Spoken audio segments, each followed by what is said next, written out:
The best of Weird AF News 2020. I'm your host, Jonesy. Thank you for being here, weirdos. Thank you for supporting this podcast for a whole year. Another year in the books, guys. Going to be 4 years of Weird AF News starting now. It's been a weird year, 2020. It was difficult for me to pick the weirdest stories, but I think I chose the funniest ones, the craziest headlines. 2020 overall, what can we say? It was one of the weirder years of our lives, not just because of COVID, but for a lot of other reasons. It just seems like the world and life is getting stranger and stranger, or maybe that's just me.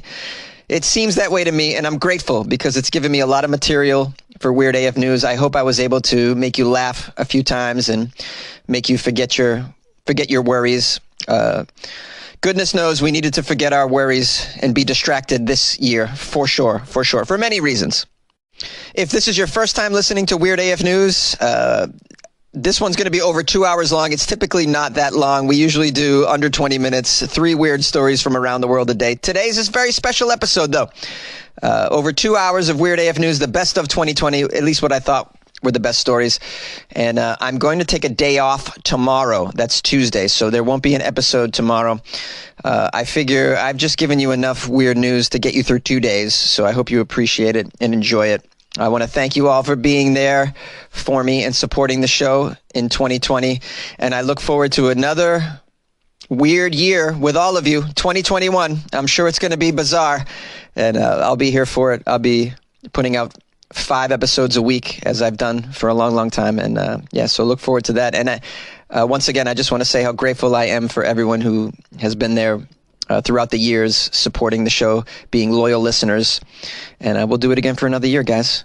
Thank you. And here we go for the best of 2020 Weird AF News. Yay!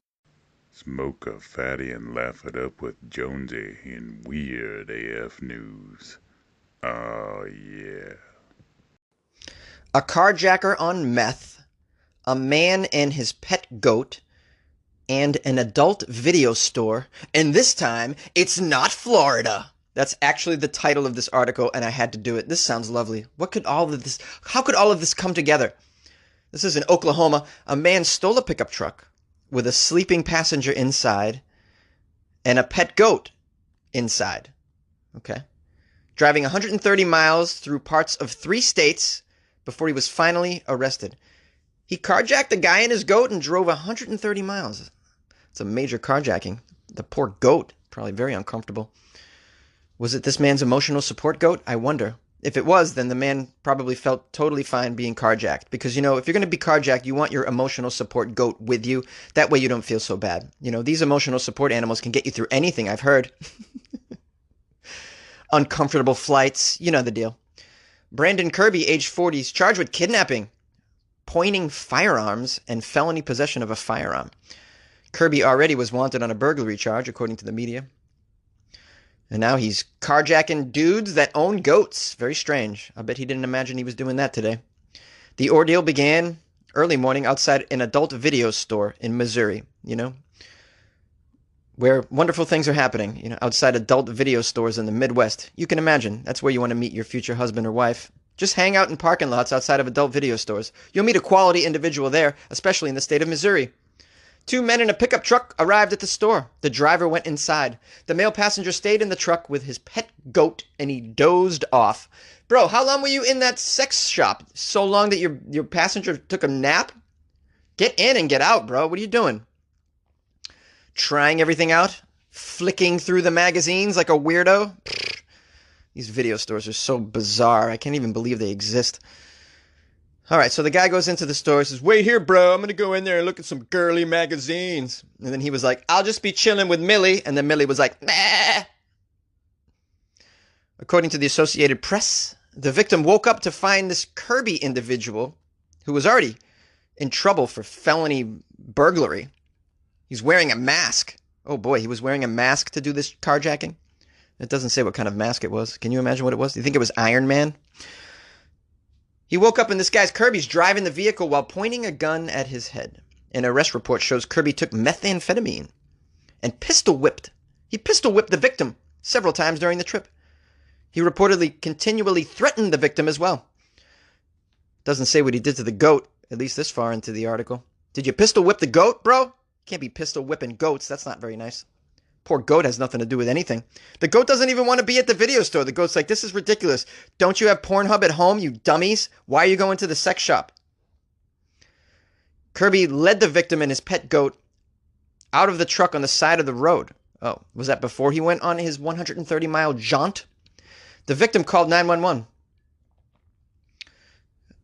Police used stop sticks on the vehicle, but Kirby kept driving on flat tires. He kept going with the flat tires. He's on meth. He don't care.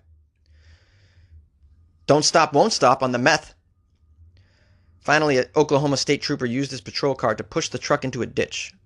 Kirby reportedly jumped out of the truck and ran. He was found hiding in the tall grass. That's where you find your hasty, masked, pistol-whipping methamphetamine users, in the tall grass. Hiding. No doubt looking for a goat. He's all about the goats, guys. Right? I'm wondering if did he get arrested for goat napping? Is that a crime in Missouri? I'd imagine it is. Goat napping. Can't be jacking goats. You know what I mean? And by the way, what is the deal with these pet goats, man? I've been seeing them. People have them. I guess they're pretty cool. I don't know, though. These wild animals as pets. I guess wild animal, not wild. I mean, it's a domesticated animal, correct? Right. It's a goat. But, like, you know, can you imagine a goat inside your house? It's going to screw things up, I'd imagine. You know? How do you control a goat? Does anybody have a pet goat? Can tell me? I mean, I'm open to it. I'm not going to totally poo-poo the idea. You know, I like animals, and I'm just thinking a goat's going to knock over your coffee maker and, I don't know, break your dishwasher. I just imagine.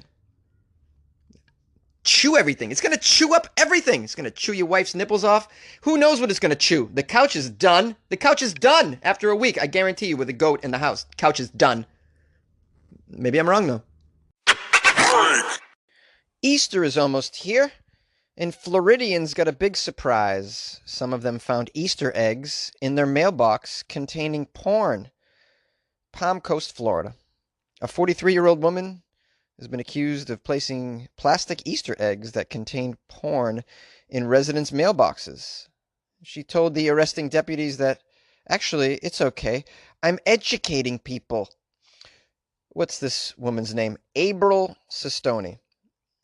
She was arrested and charged with multiple counts of distributing obscene materials. Well, this is a nice time to receive some obscene materials, in my opinion. I'd love to get some obscene materials. I'm so bored right now. Please, send me obscene materials, everybody. According to the investigators, deputies received multiple complaints from residents who said that their mailbox flag had been left in the up position. Now, when they looked inside, they found plastic Easter eggs. Yay! Well, it is Easter, right? And it's not out of the ordinary to find an Easter egg on your daily journey. But inside these Easter eggs wasn't chocolate or anything of the sort. No treats except for a goldfish-shaped cracker. I wonder if that's like one little tiny goldfish. So a goldfish-shaped cracker, a sheet of toilet paper, one sheet of toilet paper, some powdered drink mix, which they don't say what it was, and a piece of paper that had a pornographic image on it. This is the strangest Easter bunny ever, right? This is an Easter bunny on crack. On Wednesday night, the sheriff's office got calls about a woman seen placing items in mailboxes. And when the deputies stopped this woman, later identified as April Sistoni, she admitted she had done that in order to educate people. Deputies, of course, found a bag full of pornographic material inside her car. Thankfully, she did not appear to be sick with COVID-19, the deputy said. But she certainly needs some help. This again proves that see something, say something. It works, and we thank the community for being part of our guardianship and our philosophy. Sistoni was also charged with driving with a suspended license and violating the state order against conducting travel not related to an essential activity. What do you mean this is essential? She's delivering toilet paper and something to wank to. Okay, these are dire times. I need toilet paper. I need something to touch myself to. This is essential as far as I'm concerned. And we don't know what that powdered beverage was. Maybe that was some delicious Kool-Aid and a flavor that you don't get often. You know, Kool-Aid can be delicious. Some more information about this woman. Apparently she worked at the Publix grocery store nearby and would deliver the eggs after her shift ended. Also, when asked why she was doing this, she said she put the messages inside the eggs because she said she wanted to educate people on the need for churches and pastors to give money to the less fortunate. I don't know. Yeah, I know, because when I receive some unsolicited pornographic material, I immediately think I should give money to the church, right? Uh, April stated that she was a, quote, church herself and had a business license. She said she was conducting research on local clergy and people deserve to know the truth. That's what the arrest report says. This woman thinks she's a church, apparently. She's the Church of Easter Egg Porn. I've never heard of this particular denomination, but it's Easter related, so it must be a Christian sect, I'd imagine. Here's another quote from the show. She certainly has a bizarre, almost zealous opinion of churches and what they should believe in and how they should teach the teachings of the Bible. Yeah, she does. She does. And she just gave me an idea to host a pornographic Easter egg hunt. Yes, every little egg will feature a little treat in there. You gotta find them in my house, guys. This is one of the most bizarre stories I have ever come across. Of course, it's Florida. Of course. Happy Easter, everybody. The Forest Service recommends hugging trees while you can't hug others. Yes, the Forestry Service is encouraging people to hug some trees while social distancing measures prevent them from hugging other human beings. Forest rangers in the Hallormastora National Forest in Iceland have been diligently clearing snow-covered paths to ensure that locals can enjoy the great outdoors without coming in too close of a contact with other guests, but also to get up close and personal with their forest friends. They're shoveling paths right to the trees so you can give a tree a hug. They want you to know that when you hug a tree, you feel it first in your toes, and then up your legs and into your chest, and then up into your head. Are you a maniac, forest ranger? Who's saying these things? Yes, when you hug a tree, you feel it in your arms because your arms are touching the tree. You feel it in your knees because they're against the tree. You feel it in your face if you get close enough. Go on, kiss the tree, kiss the bark, give it a nice little lick. You know, trees enjoy affection as well, you know. If you could just lick a tree and maybe don't be shy, dry hump a tree today. It'll feel good for you and the tree, trust me. The forest ranger says, it's such a wonderful feeling of relaxation, and then you're ready for a new day and some new challenges. Yes, I've hugged my trees. I'm ready for a new day. What are these rangers on? What are they smoking? I want some of that. I will take a tab of whatever you've eaten, and then I'll hug a tree all day.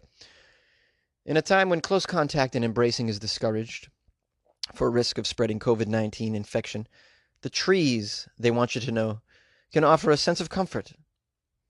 This forest ranger, who I can't pronounce the last name, I guess it's Prua, urges visitors to the national forest in Iceland to take precautions, not to all hug the same tree at the same time. You know, spread out your love, of course. Don't engage in tree-hugging orgies. He recommends that people walk deeper into the forest rather than stopping at the first tree that they encounter. There are plenty of trees out there. It doesn't have to be the first big and stout one. First of all, it doesn't have to be big and stout. It can be any size, you know. We tend to want to hug the biggest ones out there, but you know, that means the smaller trees and ferns don't get as much affection as the larger ones, and they feel left out of the process. And then they need decades of therapy after it. This guy says, people should take their time, you know, reap the full benefits of their tree hugging. 5 minutes is really what I recommend. It's very good. If you can give yourself 5 minutes of your day to hug a tree, that's definitely enough. You can also do it many times a day. I can't even take this seriously. You can also do it many times a day. That wouldn't hurt. That wouldn't hurt, he says. But once a day will definitely do the trick, even for just a few days. Do you mean a few consecutive days and then take a break? Oh my goodness. Oh, this is unbelievable. Rangers have marked out intervals of 2 meters within the forest so that visitors are able to enjoy nature without fear of getting too close to one another. It's recommended that people get outdoors during this terrible, horrible time, says Bergrun Anna Porsteinsodonta, who is an assistant forest ranger at Hallamastata. Why not enjoy the forests and hug a tree and get some energy from this place? Why not? When you find the right tree, Paul has further recommendations for getting the most out of your embrace. Here's what Paul recommends. It's also really nice to close your eyes while you're hugging a tree. I like to lean my cheek up against the trunk and feel the warmth and the currents flowing from the tree and into me. You can really feel it, I'm telling you. You feel those currents flowing from the tree into you. Wow, unbelievable. These maniacs, where do they find these rangers? They're all on drugs, seriously. I mean, hey, I'm bored though. What the hell? I'll go try hugging a tree. Would you guys be into that?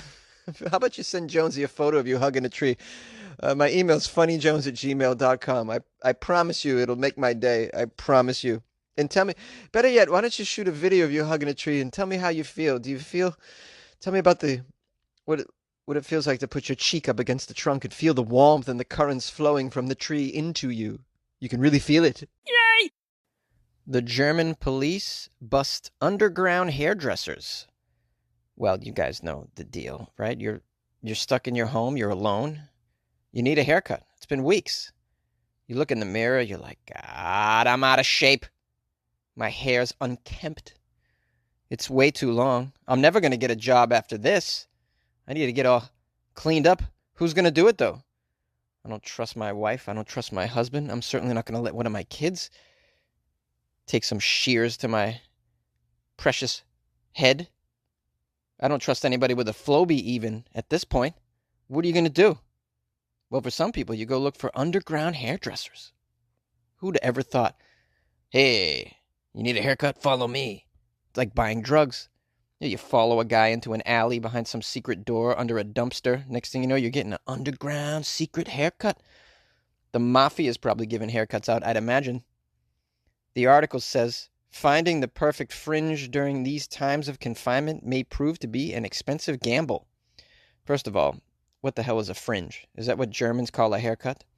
Yes, you're looking very good, helmet. Yes, that's right. Oh, thank you very much, Stuart. Yeah, I got a nice fringe today. You mean a haircut, you dummy? Yes, I mean a haircut. The German police went underground to uncover 2 makeshift hairdressing salons over the weekend. I wonder if the underground German agents went in to get the haircut and then they busted them as soon as they whipped out the scissors. Yes, could you take a little off the back, please? Yes. Now hold it right there, you underground hairdresser. You shall come down to the station and explain yourself. You're running an underground hair salon sting ring.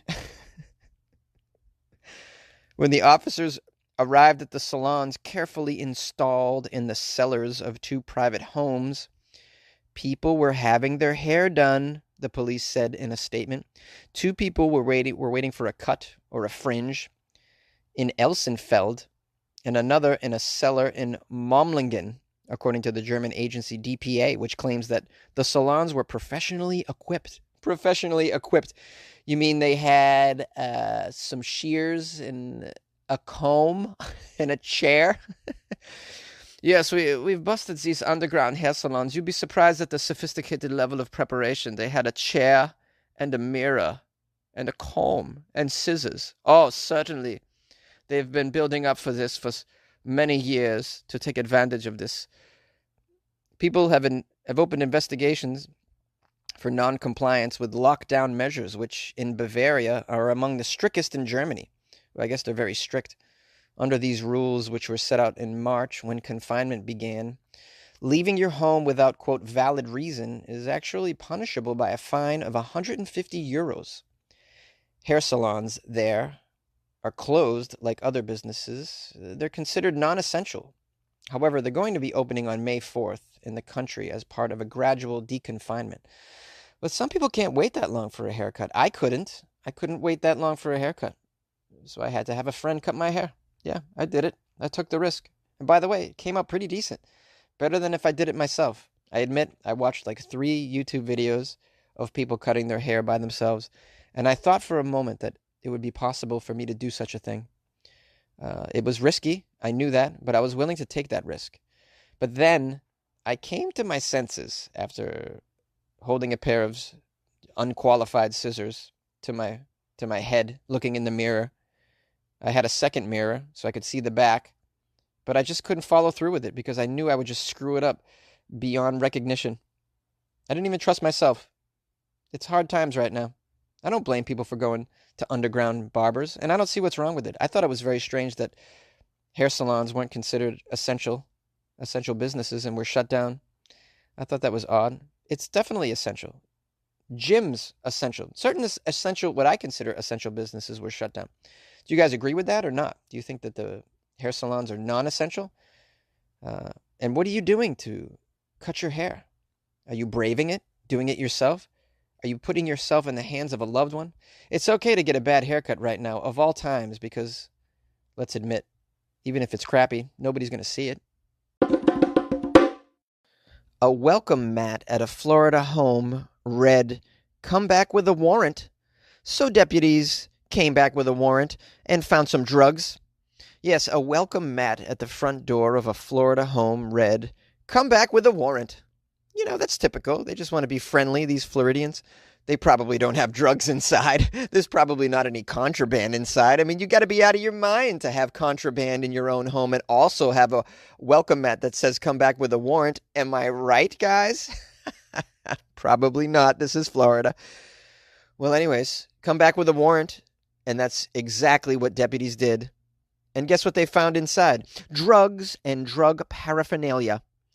The Daytona Beach News Journal reports that the home in Palm Coast was part of an investigation into illegal drugs. After seeing the doormat, authorities say the Flagler County Sheriff's Office got the warrant. I guess that was pretty easy. We need a warrant for this place. Why do you need a warrant? Well, the doormat says we should get a warrant. Oh, okay, here you go. They probably have drugs. Yes, they did. Deputies found fentanyl and drug paraphernalia inside during a search last week. Here's a quote from County Sheriff Rick Staley, which is the most amazing sheriff name ever. You're born Rick Staley, you have to be a county sheriff. Rick Staley. Here's a quote from Rick. He says, "The poison peddler had a doormat that said, 'Come back with a warrant.' So we did." I love how he called it the poison peddler. You mean the drug dealer? Is that what you call a poison peddler? Dang, Rick. We came back with the warrant. Our detectives did a great job in following up on the tips that they received on this residence. We still have some follow-up work to do, but for now, the deadly drugs and the syringes seized are off the damn streets. That's right, I'm Rick Staley. I get them drugs off the streets. He says they have some follow-up work to do. I wonder what that could be. Well, you know, we found a cabinet, and written upon it was, "Drugs inside, beware." So we're probably going to follow up on that. We also found a safe that said drug money inside, and we're wondering if maybe we should open that bad boy up as well. These are the follow-up things that we got to do. You know, it's hard being an investigator these days. Investigators say there were 4 people inside, but no arrests were made immediately. No arrests? How? You found paraphernalia. Rick Staley. What kind of sheriff are you? You bust in on them and you don't even arrest them? You found the evidence, Rick. The Florida Department of Children and Families were contacted because, oh no, a child was at the home. Goodness gracious, these poor Florida children. This is the worst ever. The Florida children, my heart just goes out. Can we raise some money for the Florida children, for crying out loud? We're always raising money for animals. It's always like, please raise money for the wombat that's endangered in Florida. We're trying to save the Everglades, guys. Come on. Let's raise some money for the Everglades. Yeah, how about raising money for some of these Florida children? My goodness. You seen the environment down there they're living in? It's unbelievable. The people in your home are selling drugs, so then you go outside to play, and there's alligators mating in front of your lawn. How do you live down there? Please, give money to the Florida children. Nobody's helping. A mayor lies in a coffin and pretends to be a COVID-19 victim in order to avoid an arrest after breaking lockdown to go drinking. This headline is unbelievable. The mayor of a small town in Peru exhibited some shocking behavior when he pretended to be dead after being caught by authorities violating coronavirus lockdown rules. Jamie Rolando Urbina Torres had been out drinking with his friends. He was violating the lockdown orders, of course. Well, the police officers found Torres lying in an open casket while wearing a face mask when they came to arrest him Monday night. The authorities revealed that he had violated curfew and social distancing laws in order to drink some alcohol with his buddies, and he was drunk at the time that he was arrested. The mayor has been accused of not taking the threat of coronavirus very seriously at all. He has also been called out for failing to implement safety measures across town. Oh, no way, he didn't implement safety measures? This guy that was drinking himself with his buddies? I'm so surprised. Peru was officially placed into lockdown around 66 days by the central government. According to outraged officials, Torres spent only 8 days in the town ever since the lockdown was implemented. Well, where was he? I'm wondering. Torres also did not put any safety measures into place. Well, of course he didn't. He was drunk, and he was cavorting with his friends, not social distancing. On May 9th, Torres was forced to show up to a town meeting where he had to defend himself. Instead, he unleashed a series of angry rants against the locals. Was he drunk at the meeting as well? Who is this guy? How does someone like this get elected as mayor? I'm just dumbfounded. Local media revealed how he was shot down by his own officials when he gave excuses for his negligence in dealing with the coronavirus pandemic. Listen, all right, I was drinking with my friends, but we were discussing mayoral issues, okay? We were discussing what to do about the community and COVID, okay? Torres was also accused of failing to put any measures and safety checks to make sure people from outside town can't enter. I'll tell you right now, if you're in one of the surrounding towns, you're going to want to go to this town if you want to have a good time. You're like, what's the town that allows you to go to bars? Oh, that place that Torres is running. You can go over there and he'll actually drink with you all night long. Wow. The article ends by saying the difficulty that Peru has seen dealing with the coronavirus and all the cases. And of course, when you have people in charge of communities like this guy Torres, it's not going to help the situation much at all, right? I mean, the fella is supposed to be setting an example on how you deal with this current pandemic, including social distancing, not having a party. But he can't seem to control himself. It's very, very sad. Perhaps my favorite part about the story, though, is how he thought he could just pretend to be dead in a coffin and nothing would happen to him. I'll just put a mask on and lay in this coffin. Oh, yeah, they won't know. They're not going to know? They're going to think you rose from the dead in a week when you're back out drinking and making plans? Is that what you think was going to happen, Torres? Wow, this is just a foolish person, you know? And I don't know what you do with a mayor. Can you impeach a mayor? I don't know if impeachment works with mayors. I have no idea. But I've never heard of a mayor that just really didn't have his shit together like this guy. So you got to do something. I feel sorry for you, Peru. I do. I will surely say a prayer. Nah, not really. I don't pray. A man is facing a $7,000 fine for wrestling with a bear at a Polish zoo and breaking COVID-19 rules by not wearing a face mask. Sir, what is wrong with you? You know you need to wear a mask when you're breaking into Polish zoos and wrestling with bears, you silly man. You can't be pile driving bears without a mask. That's dangerous. A man's been fined for animal cruelty. Cruelty? Did he win the fight? Unbelievable. After he jumped into a bear enclosure at a Polish zoo and wrestled with one of the animals. First of all, are zoos opened in Poland? I had no idea. The 23-year-old, who was thought to have been drunk at the time, no shit, drunk, was filmed by baffled visitors at Warsaw's zoo, which had just reopened after Poland's coronavirus lockdown was eased. Oh, they're just opening up zoos in Europe now, are they? The parks are still closed in Paris, but the zoos are opened in Warsaw. That makes no sense to me. In this video at the zoo, the unnamed man, who's 23 years old and really a little too old to be wrestling a bear, in my opinion. You want to do that as a teenager. He can be seen wandering around an artificial island while a large bear called Sabrina moved towards him. Sabrina? That's is that a Polish name? When the intruder spots the elderly ex-circus bear, he panics, throws himself into the water surrounding the exhibit. Oh no, he was afraid of Sabrina. I would be too. At first, he tries to swim away from Sabrina, but the animal trots after him and then launches itself into the river as well. As the crowd watches on, oh man, can you imagine watching this? This would be the best day of my life. Oh my goodness, I'd be so thrilled to see this happen in real time, right in front of my face at the zoo. Be like, this is the best day at the zoo ever. As the crowd watches, the pair grapple and they wrestle in the water for more than a minute. He wrestled a bear in the water? Wow.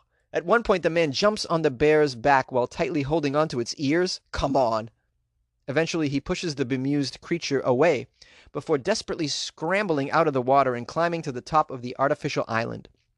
Now, a spokesman for the zoo explained that the man was very lucky. Only Sabrina was in the enclosure at that time. Here's a quote from this guy. She used to belong to circus and is accustomed to presence of people, but she absolutely did not expect human attack. Sabina.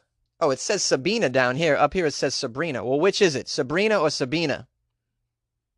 Sabina, an old bear who was attacked by an adult man, physically came out of this event unscathed. She's very stressed right now. We have a very stressed bear on our hands. Of course this bear is stressed. Goodness gracious. Imagine you're just chilling at a zoo. You're eating your twigs and berries or whatever the hell bears eat. Next thing you know, some human jumps in there with a young haircut and probably carrying some human viruses. Who knows? Definitely some human germs. Ew. Humans are gross. That just ruins your day.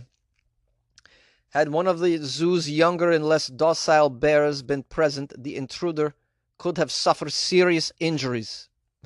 Is this a good Polish accent? I have no idea. After the firefighters arrived to rescue the man from the enclosure, he was arrested and charged with animal cruelty and disturbing the peace, and for not wearing a face mask under Poland's COVID-19 regulations. The guy was wasted. Are you out of your mind? You expect him to be prepared with a mask? A drunk person entering a zoo bear enclosure? You expect him? That's like fining him for having his shoes untied or something stupid. Or like fining him for jaywalking to the zoo that day. So silly. This guy was sentenced to 20 hours per month of community service. That's it? Wow, Poland, really? Slap on the wrist? You know what would happen in the U.S. if he did this, man. He also faces a fine of between $1,000 and $6,000. He's been forced to promise to give up alcohol. How do they work that in Poland? We also want you to promise to give up alcohol. Do you promise? Do you? Okay, you're going to work for 20 hours community service and promise not to give up alcohol? You promise not to look at a bear for the rest of your days? Unbelievable. Well, the zookeeper says, now it says Sabrina. So what is it, Sabina or Sabrina? Sabrina was not harmed during the scuffle. I should hope not. What kind of big grizzly bear's harmed by a 23-year-old? She's very nervous, though, and they had to placate her. This bear has to be placated. See what you did, sir? You ruined her day. Sabina has suffered much great psychological discomfort. It's terrible. What are you doing over there? Just wear, if you're going to break into a zoo cage, by the way, just wear a mask. Wear a mask. Disclaimer number 2 in this episode. Do not break into zoos and wild animal types of enclosures, even if you are wearing a mask, and don't jaywalk. It's dangerous. I got to cover all my bases here so nobody sues me. I have nothing. A Florida man is accused of kicking a chicken like a football player would kick a field goal. How dare you, Florida man, kick a chicken? We got to get to the bottom of this, though. Why would he kick a chicken like a field goal? Is this some sort of chicken football game that I've never heard of before? I like sports. Monroe County, Florida. A Florida man was upset about the noise a chicken was making. Oh, geez. Grabbed the bird and kicked it like a football player would kick a field goal. That's the quote. It's according to the Monroe County Sheriff's Office report. He kicked it like a football player would kick a field goal. Was it good, though? Did it go through the uprights? That's what I want to know. Did he get 3 points with that chicken? The deputies say 43-year-old Nicholas Kevin Chu. Oh, this is the chicken kicker. His girlfriend was calling the police on him to report that he kicked a chicken while they were arguing. What a strange thing to do in the middle of an argument. And another thing, I'm tired of your parents. I don't like your in-laws. Hold on a second, honey. And it's up and it's good. He kicked the chicken while they were arguing. And she was worried about the bird and whether or not its leg might be broken. She was concerned about the leg. This girlfriend really cared about the chicken, not so much about her boyfriend. Chu reportedly admitted to kicking the chicken out of his way because he was upset with the bird's noises, the records show. But it was a separate witness who said the suspect kicked this animal with the same amount of force that an athlete would use to kick a field goal. Ooh, who said that? What witness came forward? I declare I witnessed the chicken kick. That chicken kicker did not kick it very gently. That chicken kicker kicked it like an athlete would kick a field goal, like a football player would put it right through the uprights, someone who makes a lot of money to use their foot for violent ways on the gridiron, The Rhode Island red chicken named Hun. Man, this chicken's got a backstory. Amazing. Hun the chicken was found standing nearby on one leg. It was taken to an animal hospital. Oh, he kicked one of the legs off? This son of a bitch, Chew. A chicken abuser. Well, anyways, Hun was taken to the animal hospital where a veterinarian determined it had suffered 4 broken ribs. The bird has since been reunited with its owner, who chose to press charges. Good for you, owner of Hun, the chicken. Chew was arrested on animal cruelty charges. Press charges, that chicken kicker. Am I right? You can't just be walking around kicking people's chickens like it's a football through an upright. You just can't do that. You can't be kicking chickens like it's a soccer ball. You can't even kick a chicken gently, I say. What'd the chicken do to you? It was loud? Yeah, chickens are loud, dumbass. Why don't you move your domestic spat to a more quiet area of the field and get away from the chicken coops, you stupid Chew? That's just my opinion. I'll keep you guys posted on the state of affairs and whether or not Hun is going to recover from the injuries. You like podcasts? You're listening to my podcast. Maybe you thought to yourself, I'd like to make a podcast. Too difficult. No, not with Anchor. Anchor has free creation tools that allow you to record and edit your podcast from your phone or your computer. Anchor distributes your podcast to Apple, Spotify, Stitcher, and more. They have advertising integration, so you can even make a little money off your podcast. Everything you need to make a podcast in one place. Download the free Anchor app or go to anchor.fm to get started. And good luck with your podcast. Good luck with your creation. Good luck with your life, man. Yay! The police arrest a man who claimed he was making healthy meth. You know, the healthy meth, the kind with chia seeds in it. A Colorado man is facing drug charges. Police say that he told them he was attempting to create a healthy meth substance with acai berries. Acai berries, unbelievable. Inside a meth lab in his garage, where all healthy inventions have their germination in a garage. Although a search of the garage did not turn up any methamphetamine. Oh, that's bizarre. What about the berries? What's this weirdo's name? Craig Williams Rogers, age 49, was arrested on suspicion of controlled substance possession of drug paraphernalia, and unlawful distribution, manufacturing, and dispensing of a controlled substance. The police officers say they received a tip, including pictures of the meth lab. Rogers was seen leaving the home in a pickup truck, and then he was stopped. He acknowledged that he had meth inside a pipe in the center console of his truck. Yes, that's meth down there, but it's healthy meth. Officers, would you like to take a hit? It has strawberries in it. Strawberries. I've also added a little psyllium husk in the meth. That helps you poop. If you don't know, give it a try. You can use my bathroom, officers. This will make you regular. He admitted he was making meth at home. And he said it was a healthy meth substance because there were acai berries inside it. Booking documents do not indicate if Rogers has an attorney who can speak on his behalf. Yes, who would speak on this maniac's behalf? Oh, someone will. Your Honor, my client really cares about the community. He's sick and tired of this regular meth. He wants the meth to be much more healthy, Meth normally takes about 10 years off your life. My client's trying to add 10 years to your life by, adding some protein powder to his meth, if you notice. Have you smelled his meth, Your Honor? Jury, please, Exhibit 1. Smell the meth. Doesn't it smell like acai? Sprinkle it on your yogurt in the morning. It's good for you. Investigators did find a berry-like substance in his lab. No shit. Adding that there is no possible way to make healthy methamphetamine, though, the deputy said. There's no possible way to make healthy methamphetamine. But what? What do you mean? What if you put it in a shake, huh? What about one of those meth smoothies I've been hearing about? No amount of meth is safe, whether it has a berry in it or not, the deputy said. It's a highly addictive, life-destroying drug, by the way. That's what the deputy said. But deputy, haven't you seen people on meth? They lose weight. They really do. If you are obese, what you can get it. Your entire health regimen can begin with a week on meth. You'll drop 50 pounds and then you're on your way, right? This is terrible. Weird AF News does not condone methamphetamines for losing weight or for any other reason. FYI, FYI. If you want to improve your life, you drop a tab of acid and then meditate. Everybody knows that. A man had sex with a dolphin named Dolly for a whole year, claimed that she seduced him. Look at guys, I'm trying to find some stories that aren't coronavirus related. I mean, I'm getting desperate here. So yeah, this guy had sex with a dolphin apparently. Malcolm Brenner, a self-confessed zoophile who claims he had an affair with a dolphin named Dolly after she seduced him. Now age 68, Malcolm, still a student when he embarked on the relationship with the bottlenose dolphin in the 70s, has written a novel called The Wet Goddess. The Wet Goddess, which tells the story of a young man who has a sexual relationship with a dolphin named Ruby while he's working at a theme park. Are people buying this book? This is dolphin porn? What's going on here? Malcolm admitted that the book is autobiographical based on his own experiences. Come on, really?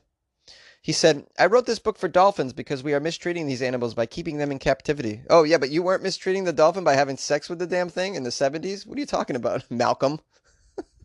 Mistreating them. Yeah, I'm sure the dolphin completely loved it when you put your penis in her.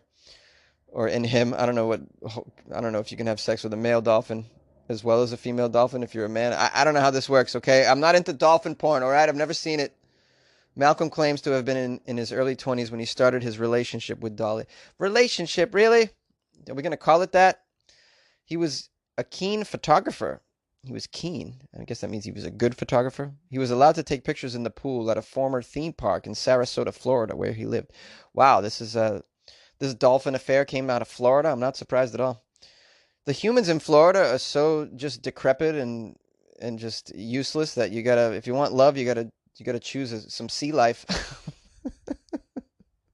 Who can love the humans there? Nobody. The student was allowed to swim with the dolphins and soon formed a close bond with Dolly. Oh, this is how the novel gets off. I don't know where this guy had an affair with his dolphin, but in the novel, it takes place in Florida. Malcolm claims that Dolly announced her intentions toward him by positioning herself so that he was rubbing up against her. Well, there's actually a photo. It's a photo of him back in the 70s, black and white photo with him and this dolphin, Dolly. They look pretty pleased. He added, at first I discouraged her. I wasn't interested in her. Wow, and we're going to really have to get into the details of the budding of this human-dolphin relationship. He writes, after some time I thought, if this was a woman, would I come up with these rationalizations and excuses? Malcolm insists that the dolphin, Dolly, became more and more aggressive in her pursuit of him. He said, I found that extraordinarily erotic. It's like being with a tiger or a bear. This is an animal that could kill you in 2 seconds if it wanted to. Then one night after the theme park had closed, Malcolm says he and Dolly eluded the male dolphin so they could spend time alone and eventually had sex for the first time. He explained, there's something quite transcendental about making love with a dolphin. Quite transcendental? Wow, bro. You need a doctor. You need many doctors, for sure. You need doctors. Probably some pills, too. Probably need some pills.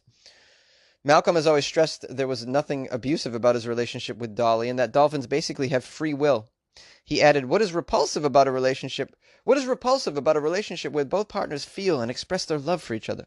I know what I'm talking about here because after we made love, the dolphin put her snout on my shoulder, embraced me with her flippers, and we stared into each other's eyes for about a minute. Is this a real story? How? This was not some dog trying to hump my leg, okay? This was a 400-pound wild-born female dolphin. She was an awesome creature. Awesome. Oh, my goodness. There's a picture of this guy. What a freak. Wow, dude. Are you married now? Do you have any relationships with humans? What? But 9 months after Malcolm began his relationship with Dolly, the park closed and she was moved elsewhere. Goodness. Sad, sad.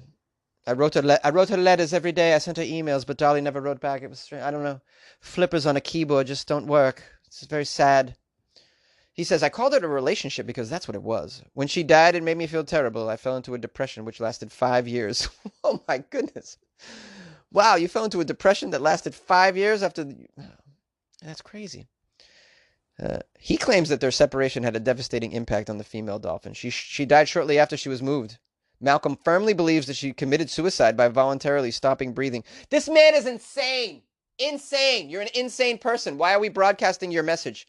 I don't even know. Why, this guy wrote a book, obviously self-published. Obviously self-published, okay? No publisher's going to go with this.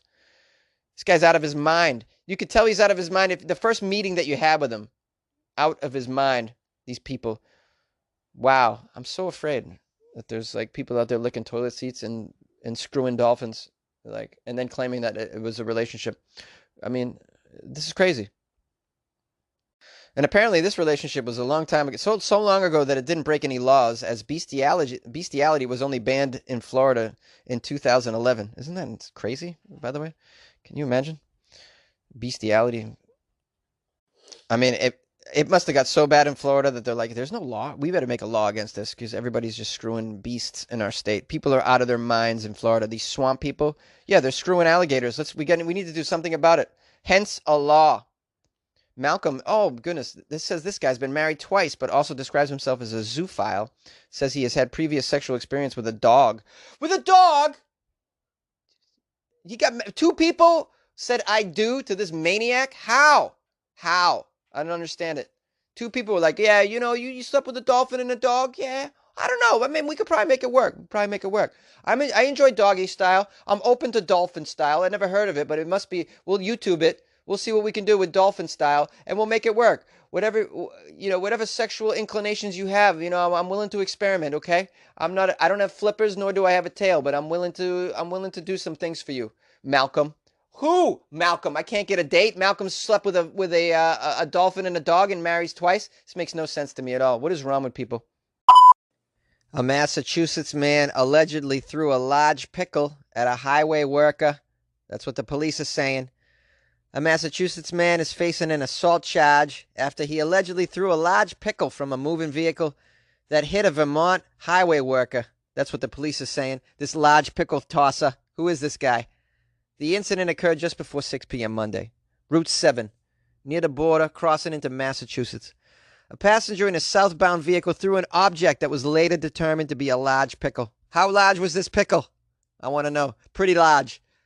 It hit the highway worker, caused him pain, the police say. How much pain did this highway pickle that was tossed out a window cause this highway worker? I don't know. Obviously, it didn't hit him in the hard hat. It probably hit him in the face. It doesn't say that.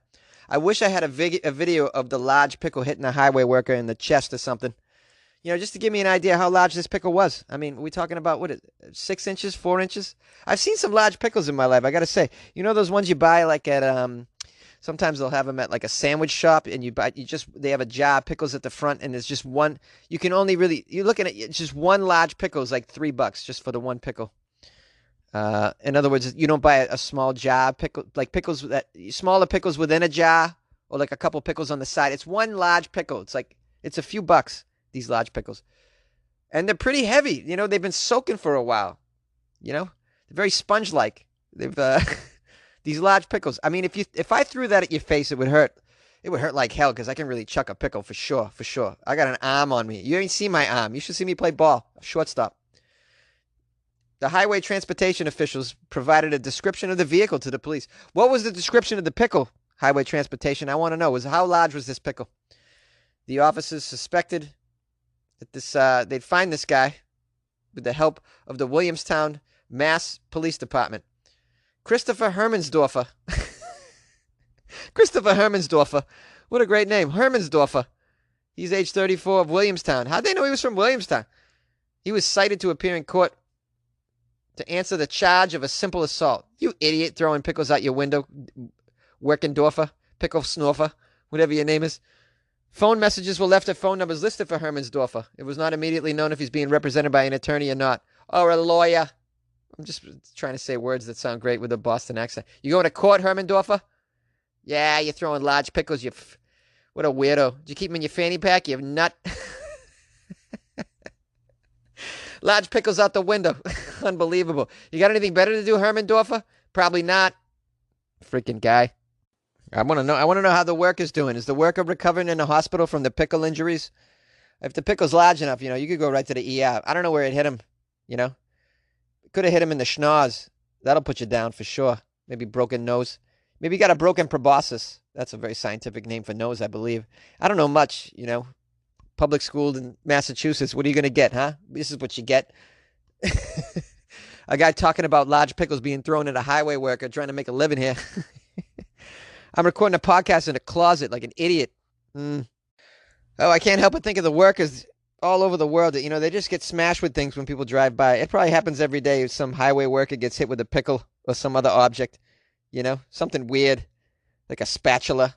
I don't know, like a long Twizzler of some sort, some strange food article like a crumpet. You're just on the side of the road laying tar. Next thing you know, you're hitting the chin by a crumpet thrown out a passenger window. That's how it goes down. Friggin' people. They got no respect for these highway workers. They chuck things out the windows at them. It's a damn shame, I tell you right now. I hope these highway workers have insurance because they're probably getting smashed in the face by wiffle ball bats. Who knows? Who knows? Yay! A Belgian man has been receiving pizzas that he never ordered for years. Sounds like a nice life.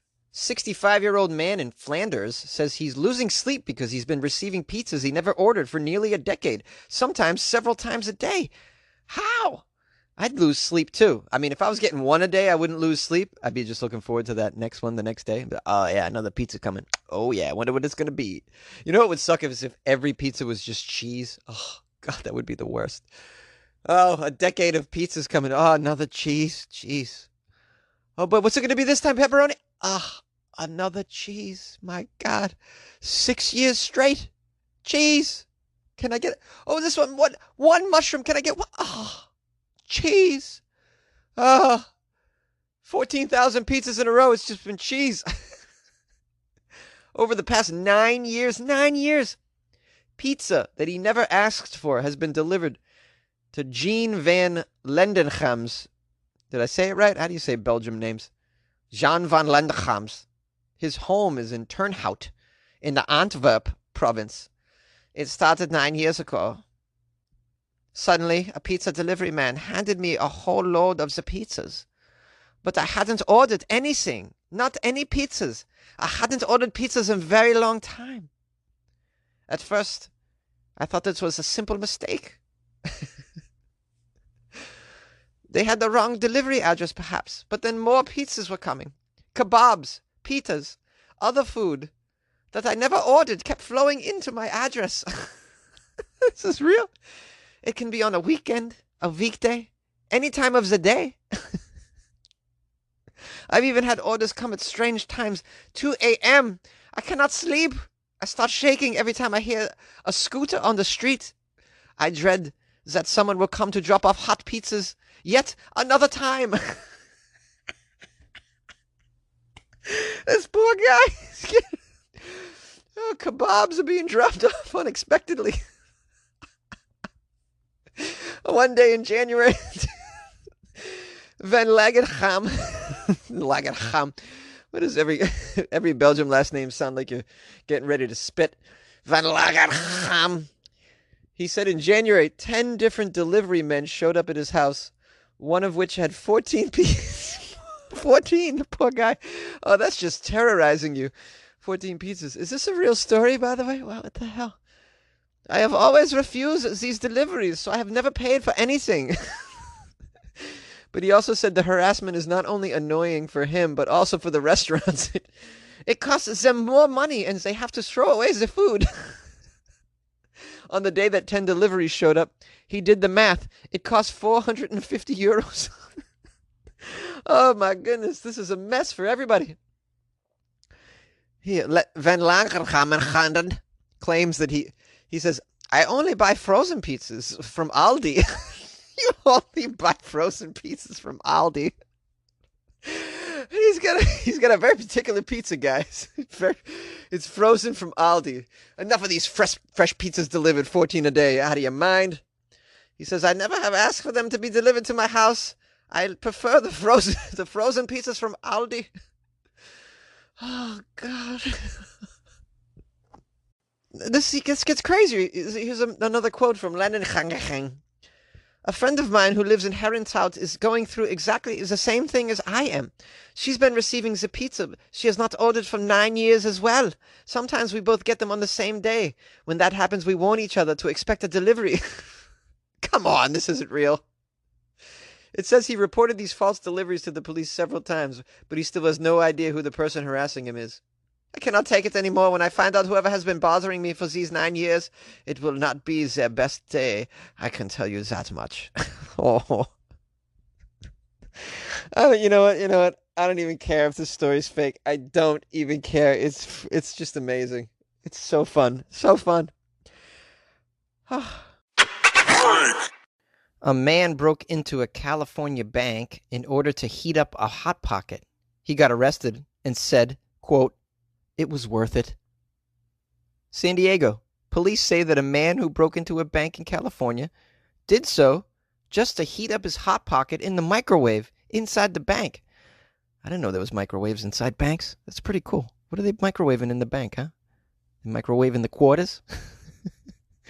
Playing tricks on the customers by microwaving quarters and then dropping them in their outstretched palms. Wells Fargo. Are those the kinds of tricks you're playing? What are you microwaving at the bank, man? Police were called to the Wells Fargo in San Diego early. When they arrived, they found a broken window near the bank's drive-thru. An alarm company reported surveillance cameras caught a man inside a break room using the microwave. Oh, he went to the break room. Yeah, the bank's got a break room. Yeah, okay, I didn't realize that. Sure. Microwave in the bank. Okay, now it's coming to me. It makes sense. I never worked in a bank. I've never seen the break room in a bank. They don't let the customers back there. I got to stay up front and talk to the people through the glass and shit. I'm not allowed to go back where the safes are either, apparently. Although I'd like to see what's back there. What's going on? How big is the safe? What's in the safe? Can I walk in there? Is it big enough for me? Can I take a nap inside? Can I rummage through your safe accoutrements? I want to see all the guns you got. What do you got? You guys got guns under there? I want to know. I'd imagine there's shotguns under the counters. I want to see them. Oh, man. Well, anyways, they saw him on the video using the microwave. How strange. When the man was arrested, the officers say that he told them that's why he was there. Wow, they got a lengthy little paragraph exchange between the reporter and the man. The reporter asks the man, "You did that for a Hot Pocket?" The man says, "Yes, all that for a Hot Pocket." He's from San Diego, so let me do a San Diego accent. What I think is a San Diego accent. "You did all that for a Hot Pocket?" "Yeah, all that for a Hot Pocket." "You broke into a bank for a Hot Pocket?" "Hot Pocket. Hot Pocket." I love how he's doing the commercial. It doesn't say that he's doing the commercial, but in my mind, he's saying it like they say on the commercial. Hot Pocket. "Was it worth it?" "Hell yeah, it was worth it. Freaking yes, it was worth it. A Hot Pocket? Hell yeah." This is his quote as responding saying, "Hell yeah, it was worth it. Hell yeah." He said, "Hell yeah, it was worth it" twice. Oh my goodness, this guy's amazing. He knows what he wants and he gets it. Hot Pocket. He's into it. This guy should be on Hot Pocket commercials, right? They should just show him, "This is Gerald. He's in the parking lot of a bank. He's hungry. He has a frozen Hot Pocket and no way to heat it up. Gerald's breaking into the bank because it's a Hot Pocket and it's worth it. I'll tell you. Is it worth it, Gerald? Hell yeah. That was the sound of the glass breaking and then the bank alarm going off. Did you guys appreciate the sound effects in this particular piece? Wow, Jonesy's whipping out all the talented guns today. The Indian accent, the bank robbery sound effects. Not bank robbery, but the bank B&E. Is that what they call it? The B&E. The article ends by saying, "The man was arrested on suspicion of breaking into the bank, but police have not released his name or any other details." Oh, the only detail I want is what flavor Hot Pocket was that? Don't you want to know? Oh, yeah. I want to know what he's into. Pepperoni? What is it? Ham and cheese? What's he doing in there? Come on. Was it worth it? Hell yeah, it was worth it, bro. I was fixing to check out the safe after that. I had my eye on that safe. But first things first, man. Gotta curb your hunger. Gotta get yourself a Hot Pocket. Gotta get that bad boy ready. You know, it's hard to find a microwave at 3:30 in the morning, it turns out. A Florida man carrying 500 grams of marijuana tried to steal an airplane to go meet his girlfriend. A Florida man is behind bars after he attempted to steal an airplane at the New Smyrna Beach Municipal Airport. Why? Why steal a plane? Well, he's a Florida man, that's why. He wanted to steal the plane so he could fly to California to meet his girlfriend, while carrying nearly 500 grams of marijuana, according to the police. Oh, yes, this is a story about love, really, at the end of the day. Where are you, baby? I want to see you. Would you like to smoke up? Oh, you're in Orange County? I'll be right there. Give me 8 hours. I will secure transportation. Over the weekend, officers were alerted that a stolen vehicle had been found at the airport. While in the process of locating that stolen vehicle, the officers were flagged down by a man who said it was his vehicle that was actually stolen. The victim told the officers a story about a man unknown to him who jumped into the back of his truck and offered him $1,000 for a ride. The man then got out of the truck, but he left behind some equipment: a grinder, a scale, and a cell phone, aka paraphernalia. While the officers were speaking to the man about his truck, they were contacted by a flight instructor about a man with a blue bag who was spotted crouching on the wing of a plane on a portion of the tarmac that was not accessible to the public. According to their report later, apparently that man had asked the flight instructor how he could fly a plane. The officers went to the tarmac. They saw the man sitting in the right seat of the aircraft. When the officers approached him, he asked them how to fly the plane. This is unbelievable. This guy just wants to get out of it. Excuse me, guys, could you tell me how to fly a plane? I need to go see my girl. Oh, shoot, you're the police.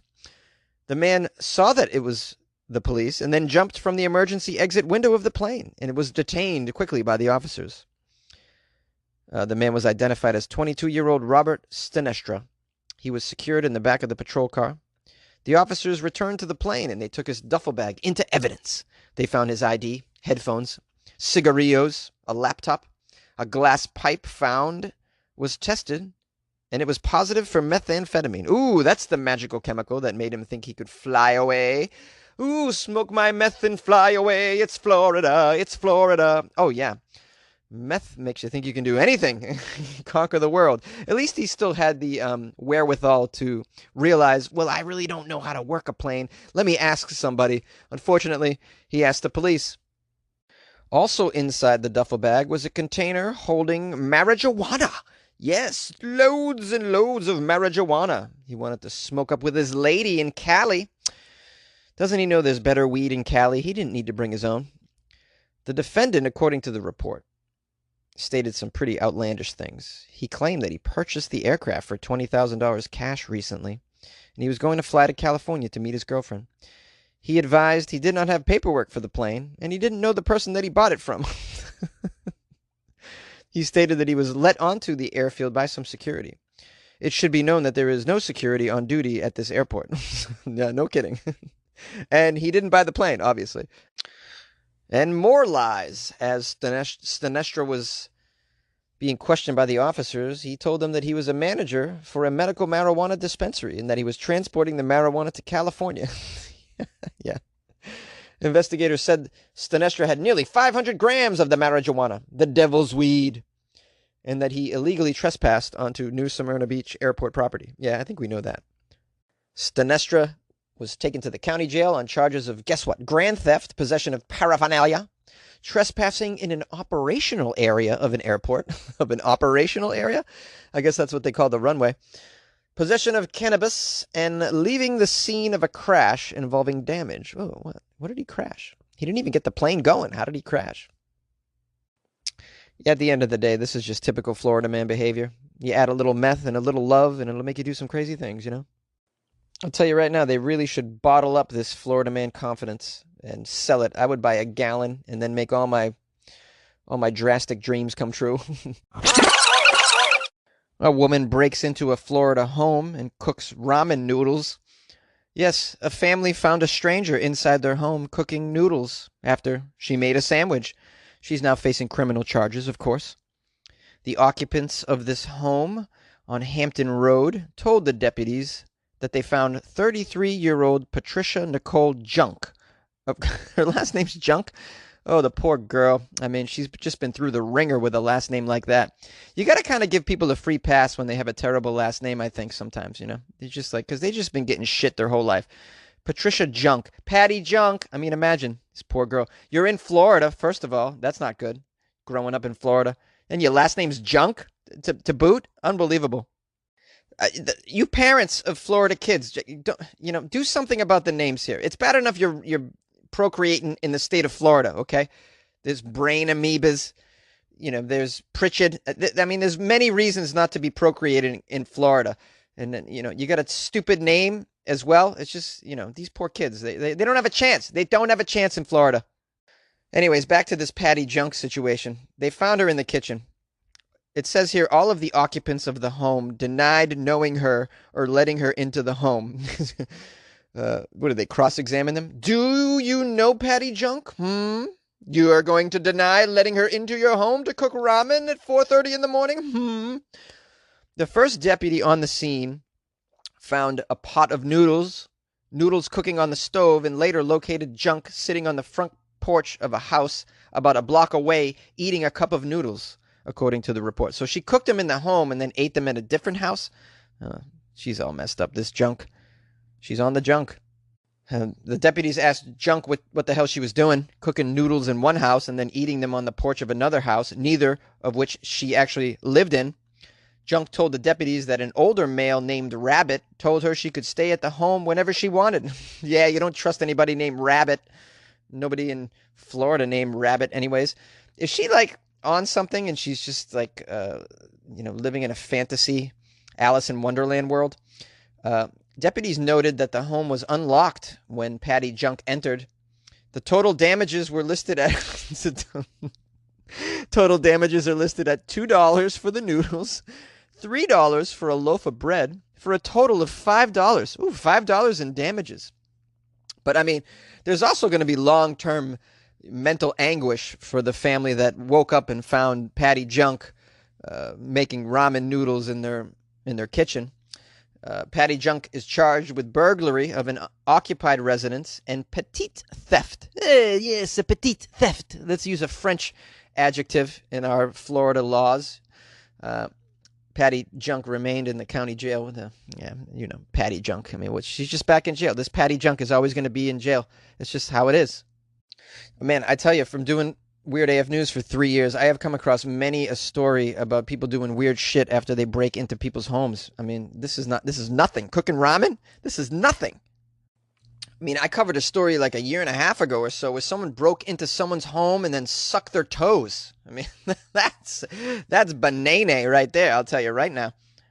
I think at the end of the day, the family's got to be grateful that all she did was break into the house and cook noodles instead of cutting off somebody's head and putting it on the side of the road, where it'll sit there for days because it's Florida and no one cares. A guacamole maker exploded, killing a former mayor and injuring others. A high-pressure food processor being tested to make guacamole exploded in upstate New York. Goodness. It killed a former mayor, injuring people, this guacamole maker. They're potent. I had no idea these guacamole makers were so explosive.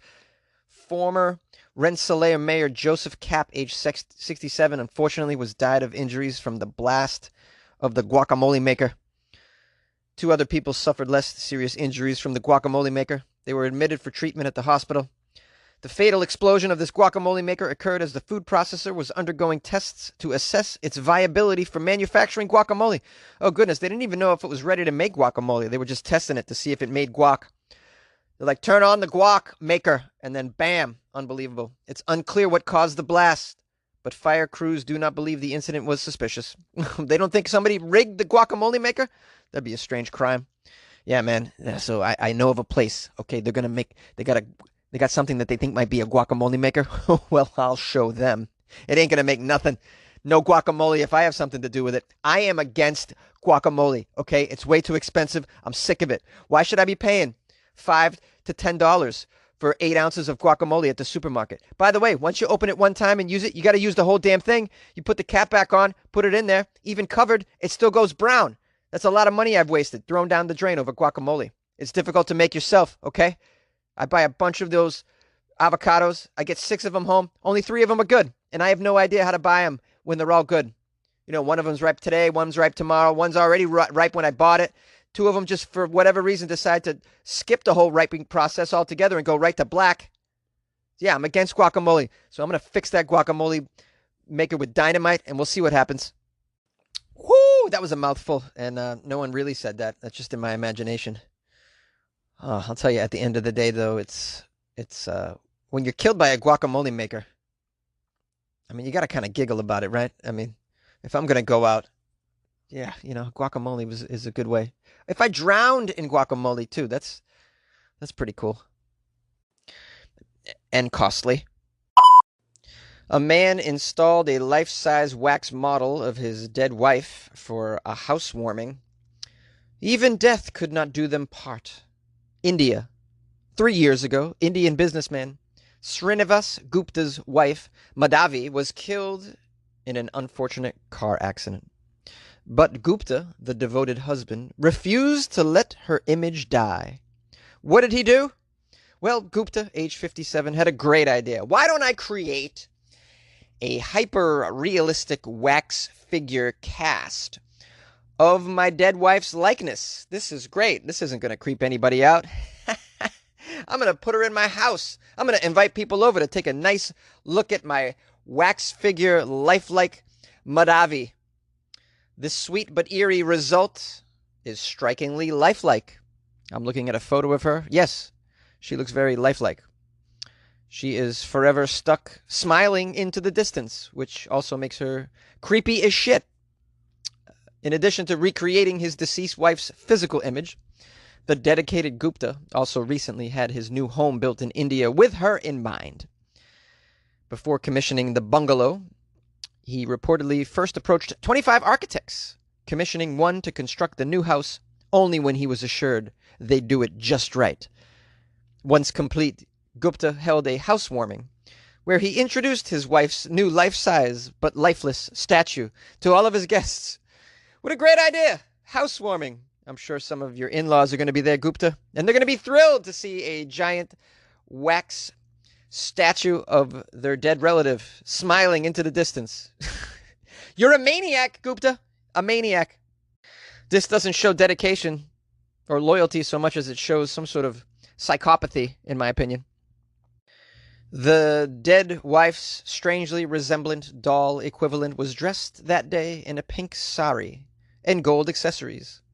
She was positioned on the living room couch. Perfect. Good idea, Gupta. Put her right on the couch so that everybody entering can see her right away. It's the first thing you see is the dead woman. She left many attendees speechless, according to the footage. Shooting footage that was shot at the gathering. Wow, footage. Now, I'm wondering the same damn thing you're wondering. Do you think he sleeps with the hyper-realistic wax figure of his passed away wife, Madhavi? I think he does. I think this guy has really lost his shit, and I think he sleeps with the doll. Of course he does. If he so brazenly shows it off to his in-laws, then of course he's sleeping with her. I imagine he may have even made some slight augmentations to the private areas to make it possible to have intercourse with this wax figurine. Could be. People have done stranger things. You know they got sex robots where you can or sex dolls where you can have the face, you can make the face look exactly like anybody you want, like your ex, or, Michelle Obama, whatever you're into. I don't know. I'll tell you right now, if this was like my sister, I don't have a sister, but if my sister passed away in a car accident and then I went to the housewarming of her, what do they call that? Her widower. And I walk in and there's a wax model of her sitting on the couch smiling. I'm going to walk up to him and punch him in the throat. Like right away. I'm not even going to hesitate. He's getting a throat punch. And I don't think anybody can say I was wrong. Maybe you guys disagree. Maybe you think Jonesy's going over the top with that behavior. Call the show, 646-450-2012. Is this okay? A farmer disguised himself as a woman and snuck into a cemetery to deface the grave of his longtime nemesis using dead animal carcasses, the police say. That's the actual title of this article. Unbelievable. Arkansas. I was making fun of Arkansas last week, I believe. A farmer in Arkansas the farmer was arrested. He was accused of what? Well, defacing graves. You know how those Arkansas farmers can be. Whose grave? Well, his former neighbor, longtime nemesis. Oh boy, you know how they have those Arkansas spats. You stepped on my property. Are you looking at my chickens there? How did he deface the grave, though? Are you wondering? Did he just bring some spray paint and spray something vile on the grave? Was he like, boo, I'm glad you're gone, nemesis? No. He defaced his neighbor's grave with animal carcasses. I guess he just threw animal carcasses on top of them or laid them across the graves. I don't know how you deface with animal carcasses. Did you rip out the entrails and smear them on the face of the stone, did you, Arkansas farmer? Who is this guy, anyways, this degenerate? Joseph Stroud, age 78. You're 78 years old, defacing graves? Dude, just lay down and die, really. You're really holding grudges at 78? I mean, I'm lucky if I can just masturbate at 78. I mean, there's going to be real problems at 78. It's going to be no spare time to be defacing graves. That's not going to be a concern of mine. I'm going to be afraid to drink coffee. Why, Jonesy? I don't know. By then, my doctor will be like, no more caffeine for you. I guarantee you. My liver will be just totally black from espresso. Joseph Stroud, as we get back onto the tracks here, age 78, disguised himself as a woman when he visited the grave of Fred McKinney. Why a woman, you silly man? Joseph Stroud. Yeah, no one will see me deface the grave with animal carcasses. I'm dressed as a woman. They can't possibly see me lug this dead deer in. Not when I'm dressed as a woman. And if they catch me pulling on this dead zebra into the cemetery, I'll just say, hey, I'm a woman, and I'll run away. They'll never know. What happened here? This is in Benton County, Arkansas, in case you're keeping score at home. McKinney's granddaughter, Shannon, told the police that she started finding dead animals at the grave of Fred, her grandpa, in May. These dead animals continued. By July, the family reported 16 total incidents. 16 dead animals had been found at the grave. What's wrong with you? Goodness, Joseph Stroud, you're disgusting. At first, they thought it was just a coincidence. Coincidence, really? That's a big word for somebody from Arkansas. But really, that's the quote. They thought it was just a coincidence, and then they thought maybe the animals was consuming the fake floral and dying. Floral? You use the word floral, you Arkansas person? I'm very impressed here by this vocabulary. This Arkansas person has an education. Continue with the quote from the Arkansas individual. It's the granddaughter. The animals were consuming the fake floral and they were dying on top of the grave, I thought. Well, when they began finding more dead animals, they realized it wasn't just coincidences no more. Someone was placing the dead animals there purposefully. Prosecutors said the family has probable cause. The family eventually, this is what they did. Check it out. They put cameras up near the grave with the cemetery's permission. Eventually, they recorded someone walking to the grave wearing a teal windbreaker, a woman's wig, sunglasses. Police say the suspect is 78-year-old Stroud. Well, damn you, Stroud. You really crossed the line now. The police followed up on this tip. In the video footage, they found blood-soaked towel at the home of Stroud. That's probable cause. They arrested him.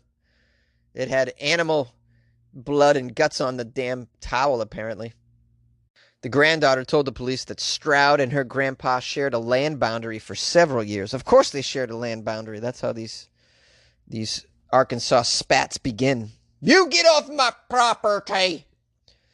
Here's a quote from the granddaughter. Joseph and Fred never got along with each other. There was even a lawsuit between them. She thought Joseph actually had lost to her grandpa. So Joseph was probably holding a grudge. Yeah, he was. And he's out of his mind. This person, I mean, what do you do? He's 78 years old, though. He's probably going to really not do any jail time. He's just going to play it off for being old. You know how old people do it? They're just like, I don't know. I'm old. I don't know what I'm doing. I'm old. Yes, I know I'm stealing booze. I just can't help myself. I'm old. I don't know what's going on. I got some animal carcasses. I put them on the grave of Fred. I don't know. I'm old. I don't know what I'm doing with this wig on and the teal windbreaker. I'm just an old person. Innocent. A doctor loses his license after performing an amputation on the back porch. Ooh, yeah, back porch operation.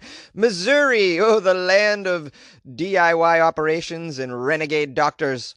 A Missouri doctor has lost his license after amputating a patient's gangrenous toe on the back porch of his rural office. A gangrenous, did I say that correctly? A toe that has gangrene. Yeah, you have to amputate that toe, from my understanding. You can't let the gangrene fester and crawl up the rest of your leg. Then you'll have to amputate the leg. So you got to get the toe off. Why he did it on a back porch, we need more information. The Missouri State Board of Registration for the Healing Arts ordered that John Urey's physician and surgeon license be revoked. Urey had been practicing in Deepwater, Missouri. Deepwater, Missouri. Oh, that sounds like a place where like terrible backwoods shit happens every day. You don't want any operations happening on your person if you're in Deepwater, Missouri. I don't even want to go to the dentist in Deepwater, Missouri. He's just pulling my tooth out with a crowbar. The documents filed by the Board of Registration say that Urey's office doubled as a machine shed and lacked running water. It lacked restrooms. It even lacked an examination table. Nah, that's what the front porch is for. You just lay on the wooden planks. That's the examination table. Come on, it's Deepwater, Missouri. I love how it doubled as a machine shed. The doctor's office / machine shed. Yeah, come on in. Sure. What do you got? You got strep throat? And I'll sharpen your kitchen knives for you. The board order says that Urey amputated a patient's toe on the back porch of his office, which is a non-sterile environment. Yeah, definitely the porch is a non-sterile environment. My guess is also the doctor's office / machine shop is very non-sterile of an environment, a place you shouldn't be practicing anything. I'll bet you actually the back porch was cleaner than the doctor's office / machine shop. The patient was probably like, can you get me on the porch or something? I feel very uncomfortable in this machine shop. This doesn't feel like you're a real doctor, at least on the porch. Maybe I can pretend that I'm in a doctor's office. Urey reportedly explained that the procedure was not done optimally, and he had a lapse in judgment. A lapse in judgment. How about the lapse in judgment where you're just operating as a doctor when you're really like a carpenter or a machine shop worker of some sort? I question that you're a doctor overall. So the records show no antibiotics were administered to the patient before or after the operation, and the Board of Registration describes instances where Urey improperly prescribed painkillers to 2 different patients. Wow, he probably prescribed painkillers to way more than 2 different patients, I would say. In fact, I'll bet you his sole purpose of becoming a doctor in the backwoods part of Missouri is just to get a hold of some painkillers for him and his customers. I'm sure this guy's just a drug dealer operating out of a machine shop, is what I'm saying here. The board issued an order saying that Urey cannot apply for reinstatement of his license for 2 years. That seems a little lenient, in my opinion. This guy should be banned forever. He amputated a toe on a back porch. How are you going to let him reapply in 2 years to be a doctor again? Do you have, such a lack of doctors in backwoods Missouri that you would allow a man that sells painkillers and operates out of a machine shop to, apply to get his license back? This seems crazy to me. This dude should not be allowed around patients. This guy will take out your appendix with a sawzall. That's how he does business. I'm feeling horny! At a Florida bus stop! Yeah! Ooh! I'm feeling freaky! Huh? Yeah! At a Florida bus stop! A Florida man was caught masturbating, told the police he's Captain Kirk. A 56-year-old Clearwater man was arrested for getting it on with himself at a bus stop on Monday. Yeah, you know how Florida bus stops just make you feel randy and shit? This Florida bus stop has got me feeling things. However, since the act has become the somewhat norm in Florida these days, the masturbation alone doesn't make this very newsworthy. Even at a bus stop. It's a Florida bus stop. You can imagine what goes on there. Murder, she wrote. Of course, telling the police he was James Tiberius Kirk made this story all the more newsworthy. Kirk, Captain Kirk. Police say They responded to the report of a, quote, lewd and lascivious act. Lascivious. I can never say that word right. There's a lot of lasciviousness going on in Florida. But in Florida, no one can pronounce lasciviousness. Isn't that ironic? Don't you think? This guy was lewd and lascivious, as reported at a bus stop on Gulf Bay Boulevard. Oh boy, you guys know how it is on Gulf Bay Boulevard in Clearwater. Watch out for those bus stops. People are touching themselves and saying hello. That's where they found a man who was obviously masturbating under his shorts. When they asked what he was doing, he claimed, I'm just scratching myself. Nothing to see here. Just scratching myself, scratching down there. You know how you do it. Well, you're scratching a little violently, sir. I've never seen anyone scratch quite so vigorously and energetically. Yeah, well, you know, these mosquitoes down here in Florida, they're quite potent. Well, as you know, there is obviously a difference between scratching yourself and wanking. Thankfully, the majority of Florida police officers know how to distinguish one from the other. The police informed this man, who was being lascivious, that he was under arrest for disorderly conduct and lasciviousness, because they knew he was really tossing one off, and that's when they asked him to identify himself. Oh, and then what happened? Oh, wait for it. He told the police he was Captain Kirk. But was he Captain Kirk? You're on the edge of your seat now, aren't you, listener? You want to know, was this Captain Kirk? No, of course not. It's James Bundrick from Clearwater, Florida. You guys know James, right? Always tossing off at bus stops and in trains. In addition to charges of lasciviousness, I hate this word. He was also charged with giving the police officer a fake name. And some disorderly conduct was included just for fun, you know. I got some questions from Mr. Bundrick here. Do you think he masturbates to episodes of Star Trek? What do you think? This guy, does sci-fi just really turn him on? I know there's some nerds out there, but really, do nerds really take it to this level? Oh, come on, baby. Yeah, I'm Captain Kirk. Oh, yeah, you want to take a ride on my spaceship? Come on, ride the Star Trek Enterprise, baby. Let's do it. A fake dentist is accused of kissing the bum of a woman with a toothache. Who is this fake dentist butt kisser? John Calazos, 47-year-old man. He's accused of posing as a dentist. He woke up one day, he's like, you know, I'd really like to kiss a bum today, but no one will let me. No one's offering their bum to me. I know what I'll do. I'll be a dentist and they'll trust me. Then I'll be able to kiss a butt. He reportedly treated a lady with a toothache by kissing her butt after giving her an injection. What did he inject her with? Oh, we can all just speculate. The cops say that Calazos treated the woman in a Hollywood, Florida apartment, charged her $65 for the services. Wow. You got to kiss her butt, and you got her to pay you for this? This guy is like the ultimate scam artist. Not only would I like to kiss a butt today, but I would like someone to pay me to do it. Yes. Now what should I come up with? Ooh, look at that. A lab coat in my closet. Now my brain is churning ideas. Calazos allegedly examined the woman's mouth before administering a shot to her butt to alleviate the pain. What? And she let him? Look, I've been to the dentist many times. The needle doesn't go in your butt, all right? Everything's happening around the mouth area. It's called a dentist, last I checked. How did she convince her to let him shoot her in the butt? I'm just fascinated by that. And then he kissed her buttocks, the report said. The report said he kissed. That's what it says. And then he kissed her buttocks. He shot her in the butt and then kissed her buttocks. My goodness, the poor lady. She's got a toothache. Getting her butt kissed doesn't alleviate that tooth pain, I'd imagine. This shady Calazos jerk is also accused of inappropriately touching her genitals. Of course he did. He had her pants down. He was kissing her butt. Of course he's going to touch the genitals. Of course. He's not concerned about the tooth whatsoever. No, it's not part of the plan at all, the tooth. No. He pretended to, help with the tooth, and then it immediately went to bum play. Florida dentist, man, I tell you. He's going to go to prison and get his own butt play, I'll tell you right now, and they're not going to inject you with a shot before you get that. No, you're going to have to take that sober. You're going to have to take that butt play sober, Calazos. That's what you're going to get. All right, that's just mean. No, it isn't. He scarred this woman for life. Every time she goes to a dentist, she's going to start unbuttoning her pants, having a flashback. No, keep your pants on. You're at the dentist. Oh, sorry. I was thinking about that time. Whoo, I want to forget it.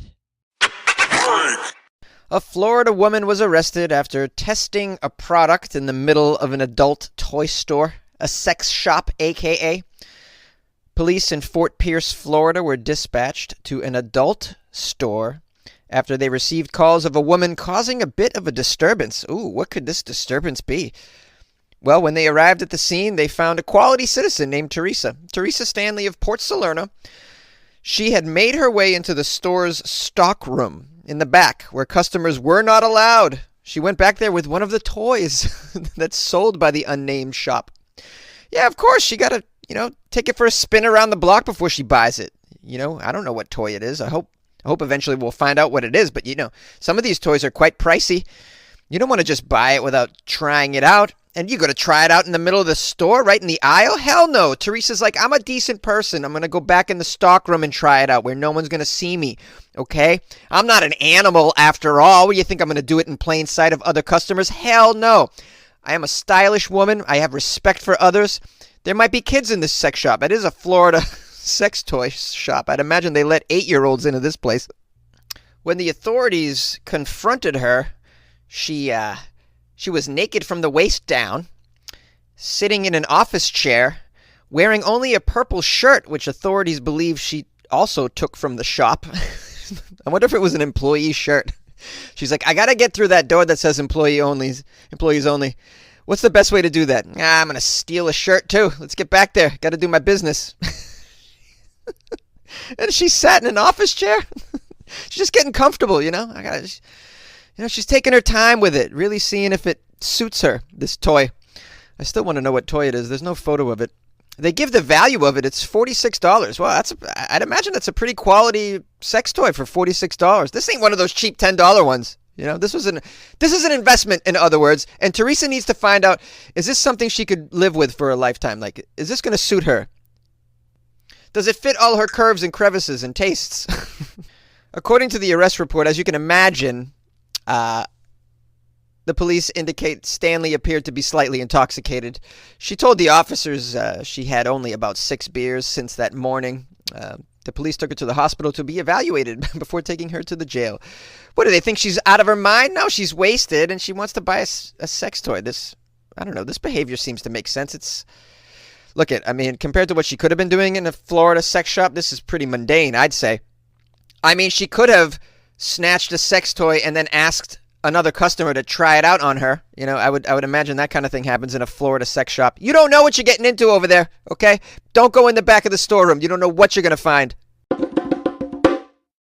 A mother of 2 who married a tree celebrates their first wedding anniversary. A mom who married a tree left her boyfriend at home as she marked her first wedding anniversary. Who's this crazy individual? Kate Cunningham. She changed her surname to Elder when she and the elder tree tied the knot. She said the pair are more loved up than ever, and they have no plans to divorce. Yes, they have no plans to divorce. She knows exactly what the tree is thinking. She asked the tree, do you want to stay married to me, tree?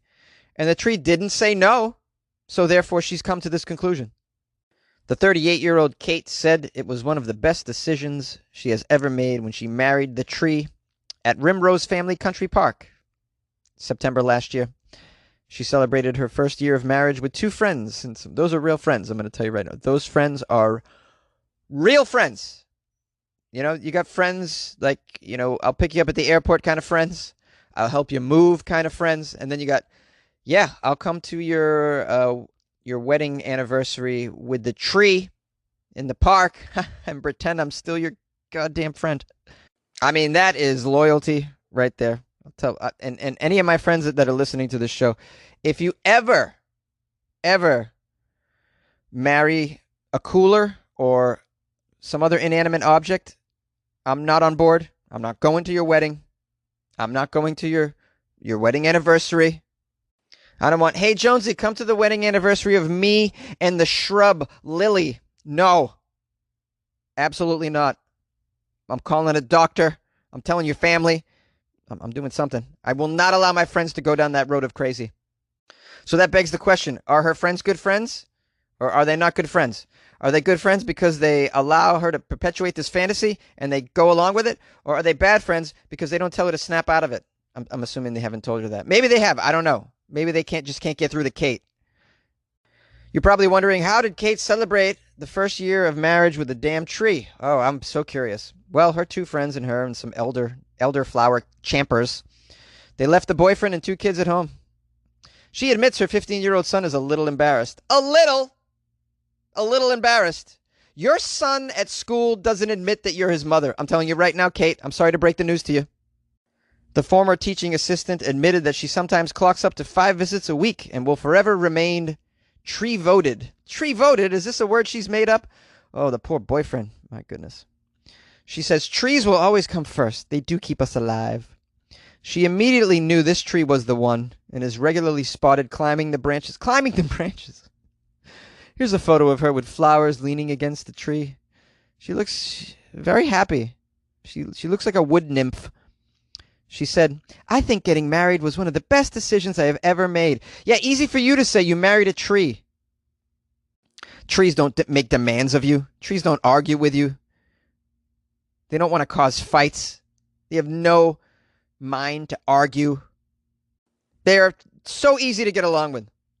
She says, me and my friends went over to the tree and said hello for a small celebration a couple days ago. It was a little gathering with two friends where we raised a toast and had a glass of elderflower champagne. Not once have I thought that I shouldn't have done it. It's something that I feel like happened at the right time, despite causing a little bit of embarrassment for my son. He sees the bigger picture now, understands what it's for. It's something which has made me feel a bit more confident about myself. I don't care about what anyone else says. I don't care. Marrying the tree has given me a new purpose. I've changed my name to Elder. Ha ha ha. So even that gives me a whole new feeling. It fits in with married life as well. I feel like a changed person. I do. I feel like a changed person. Ha ha ha. Kate wore an olive dress and floral headdress as she said her nuptials with the towering tree last year. That's how that went down, in case you're wondering what it's like for a human to marry a tree. What's the ceremony like? Well, apparently it was attended by dozens, and local musician and poet Davy Edgy. Ooh, Davy Edgy performed. You know how Davy Edgy is. No, we don't. Who the hell is David Edgy? Kate has remained more loyal to her tree than ever. She says, I make sure to stop off, even if it's just for a 5-minute wander. I like to just sit there and soak in the surroundings. At the base of the tree, my tree. I like the peace and quiet. Often I like to talk to the tree. I say hello, and I thank it for the good energy. Thank you for your good energy. I feel like a stronger, better person that's more dedicated to the whole campaign than ever before. I just feel stronger from my tree. Here's a photo of Kate. She's not unattractive. She's not. She's a good-looking woman. That explains why she also has maintained a boyfriend. You got to be good looking to be married to a tree and keep a boy interested in you. You got to be really something. Kate has called for an annual Marry a Tree Day, and she encourages more Brits to wed their local shrubs. Oh, Kate, don't do that, please. Don't encourage us. Airlines are introducing flights to nowhere. Maybe. And people might pay for this. I don't know how. Let's get into the article. Singapore Airlines is said to be considering a new route next month. The media is calling it a flight to nowhere. How does that work? Well, flights take off and they land from the same place. Whee! Is that a good time for people? In this case, it's going to be Singapore's Changi Airport, which is probably the best and fanciest airport in the world. I've been there a few times. I will never forget the first time I was in a bathroom in the Singapore airport. It blew me away. Absolutely blew me away. It was the cleanest, most modern bathroom I had ever been in my life up until that point. Since then, I've experienced some more advanced toilets in places like Taiwan and Japan. But I'll never forget that first Changi Airport bathroom experience when I landed my first time in Asia. It's like, wow, this is unbelievable. Now, although the media is saying that these flights could occur as early as next month, Singapore Airlines has not confirmed the flights. Said that none of these plans have actually been firmed up. But if it does debut destination-free flying, it will not be the only carrier in Asia that's doing it. Such flights can be seen as a way to help the embattled national carrier of Singapore cope during a year of record losses by the COVID-19. While also allowing residents of the small nation a chance to leave the island, if only for a few hours. That's just such a lame way to leave the island. Take a kayak, see some birds and whatnot, wildlife. Why would you just go up in a plane and come back down? What do you like, the food? Oh, I do like them pretzels.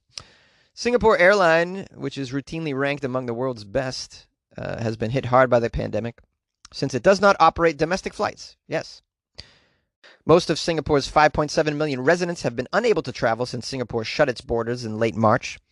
Australian Lethan Francis, who has lived in Singapore since 2001, is interested in these no-destination flights if they do become a reality. Oh, I think it's a great idea. Would be willing to go if Singapore Airlines goes ahead with the idea. Singapore's an island, and I'm used to traveling, so I definitely miss flying. I know. Do you miss flying so much, sir, that you'll pay $200 to fly up and then come right back down? Is that... Do you enjoy it this much, sir? I think you're weird. Singaporean Susanna Lowe said she would pay for a ticket if the amount is reasonable. I would pay mainly because I miss traveling. I miss it. And, you know, the whole process of checking in, the airplane food, and, of course, the flight attendants, warmth and smiles. Oh, you really love checking in, Susanna? Is that what you're into? That's a good time for you? Checking in, going through that security. Yeah, the airplane food, that's a good time for you? The warmth of the flight attendants who just hate your guts, Susanna. I hate to break the news to you, Susanna. They hate your guts, okay? They're smiling because they're paid to smile. AKA, it's not genuine warmth. Okay, I mentioned earlier how other countries are offering this similar service. In late August, Japanese carrier All Nippon Airways flew a 90-minute scenic flight on one of its flying Honu Airbus A380 aircrafts. Passengers were treated to a Hawaiian resort-style experience in the airport and on board the plane, which normally flies between Tokyo and Honolulu. But this one didn't go to Honolulu. It just, went up and came back down. And then they got off and and they were met with a bunch of people going, aloha, aloha, just to pretend that you arrived in Hawaii. Is that what I'd imagine? Taiwanese air carrier Eva Air launched a sightseeing flight last month on one of its Hello Kitty jets, departing from and landing at Taipei's Taoyuan International Airport. The 2-hour, 45-minute flight traveled at an altitude of 20 to 25,000 feet to give passengers a closer view of Taiwan and Japan's Ryukyu Islands. Hope I said these places right. Taiwan's national carrier China Airlines flew 2 flights that took off and landed in Taipei in August. And the representative from China Air told the news that the initiative has received a positive response from the local market. Apparently people love to go up and down. I guess that's the thing. People pay for this? I'm so surprised. I didn't realize people enjoyed flying this much. I can't stand it, personally. I don't like the food very much. I don't like checking in. The whole experience to me is just lame. And I hate to pay for such things. I certainly wouldn't pay to go nowhere. It's something I put up with when I got to travel. I say, okay, I'll put up with this crap. I don't go, oh, this is just such a good time. The flight itself was better than the actual vacation. Do you guys feel this way? Would you take such a flight to nowhere? Call Weird AF News, please. 646-450-2012. Thank you. Yay! A Florida woman named Lovely Butts accused of pouring bleach on a child. Daytona Beach. A Florida woman named Lovely Butts, which sounds like a lovely name. Lovely Butts. You'd imagine she does great things for the community, right? You know, if you run into Lovely Butts, you're going to have a wonderful time, right? When you see Lovely Butts, all smiles all day. Lovely Butts is here. Yay, here she comes. Hey, who's coming to the party? Lovely Butts. Well, it's going to be a lovely party. Is it? Well, no, because Lovely Butts likes to throw bleach on children's faces, apparently. She threw bleach on a child, threatened to hit her with a gun. Lovely Butts carries guns. Who'd have thought Lovely Butts carries bleach and guns? I would never expect that from someone named Lovely Butts. And I'm sure she's got a great butt, by the way. I don't know. There's no photo. This all happened, the bleach and the gun incident, with a child during an argument. And I'm wondering why Lovely Butts would even argue with a child. Why? Police said that Butts called them at 8 p.m. They arrived at the scene to find the victim outside the home covered in bleach. That's the child, I assume. The little girl said she and Butts got into an argument about the location of Butts' medication. So Lovely Butts poured bleach on her. Oh, did you touch Lovely Butts' medication? Well, you deserve the bleach. No, you don't. Lovely Butts is terrible and needs to really relax. But I don't know what Lovely Butts' medication's all about. Lovely Butts poured bleach on the girl, causing the chemical to go into the victim's mouth and eyes, causing her to almost lose consciousness. Records show. Oh boy, Lovely Butts has got some records for sure. You know, sometimes, you criminals, and they have terrible names that they were given as a child, and you're like, oh, they were totally made fun of. They have a terrible name. Like they have a last name like Crack or whatever. This girl was blessed with a great name, and yet it went to shit. I mean, you can't win. Just name your child John, Mary, and call it a day. The victim said at some point during the incident she was locked outside of the house, and when she tried to go back inside, Lovely Butts had a gun in her hand, threatened to pistol whip her. Getting pistol whipped by Lovely Butts. Who'd have known? Police said the girl got scared. She grabbed her phone. She was running outside to call someone. That's when Butts made a move. Lovely Butts did what? Well, she threw a container of food at her chest. That's strange. I wonder if it was Lovely Butts' famous banana bread. You guys know she makes great banana bread, this Lovely Butts. The victim said she's gotten so afraid of getting in an argument with the 64-year-old Lovely Butts that she started urinating in a plastic cup so she wouldn't have to leave her room. Oh, man, that's terrible. When you're scared to leave your room because there's a Lovely Butts lady trying to pistol whip you. Police corroborated all this when they found the cup of pee in the victim's room and an unloaded gun in Butts' room. Records show that Lovely Butts was arrested on charges of child abuse with great harm and aggravated assault with a deadly weapon without intent to kill. She's since posted bail and bonds because people love Lovely Butts. They'll come and get her. Too much candy. A man has died from eating too much black licorice. This story is out of Massachusetts, so I'm going to give you a Boston accent, like a true masshole would. A Massachusetts construction worker's love of black licorice wound up costing him his life. Eating a bag and a half every single day for a few weeks threw his nutrients out of whack, and it caused the 54-year-old man's heart to stop, doctors reported this week. This is unfortunate. Is this all he ate was black licorice? He had no other nutrients? It sounds like that's the case, but let's get further into the story. Here's a quote from a cardiologist, which is just a great word to say with a Boston accent. What do you have to say for yourself, cardiologist? Even a small amount of licorice you eat can increase your blood pressure a little bit. Well, I didn't know that. Did you guys know that? You eat black licorice and increases your blood pressure? Doesn't all candy do that to you anyways? Or is like black licorice special in this way? It seems to me, according to the article, black licorice is pretty special. The problem is glyceric acid, which is found in black licorice and in many other foods and dietary supplements containing licorice root extract. It can cause dangerously low potassium and imbalances in other minerals called electrolytes. You guys have heard of electrolytes. You get them when you drink Gatorade. So I guess you can eat all the black licorice you want. You just got to wash it down with Gatorade. Although that doesn't sound like a nice diet either. It says here, eating as little as 2 ounces of black licorice a day for 2 weeks could cause a heart rhythm problem, especially for folks over 40, according to the U.S. Food and Drug Administration. Here's another quote. It's more than licorice sticks. It could be jelly beans, licorice teas, a lot of things over the counter. Even some beers, like Belgian beers, have this compound in it. That was a quote from a Colorado cardiologist and former American Heart Association president. The death was clearly an extreme case. The man had switched from red, fruit-flavored twists to the black licorice version of the candy a few weeks before his death. Oh, this is just very sad. I love the red licorice, by the way. Those are great. The fruit-flavored twists. What are they, Twizzlers? Is that what they call that brand? Oh, I used to eat Twizzlers all the time. But I hated, and to this day, I still hate the black licorice. The flavor's just disgusting. I won't eat those. Thankfully, as a child, had I liked black licorice, I probably would have ate myself to death with black licorice.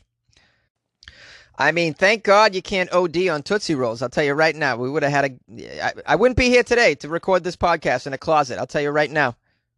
I think the health of this guy had something to do with it as well. So you guys don't have to lose your mind over this right now.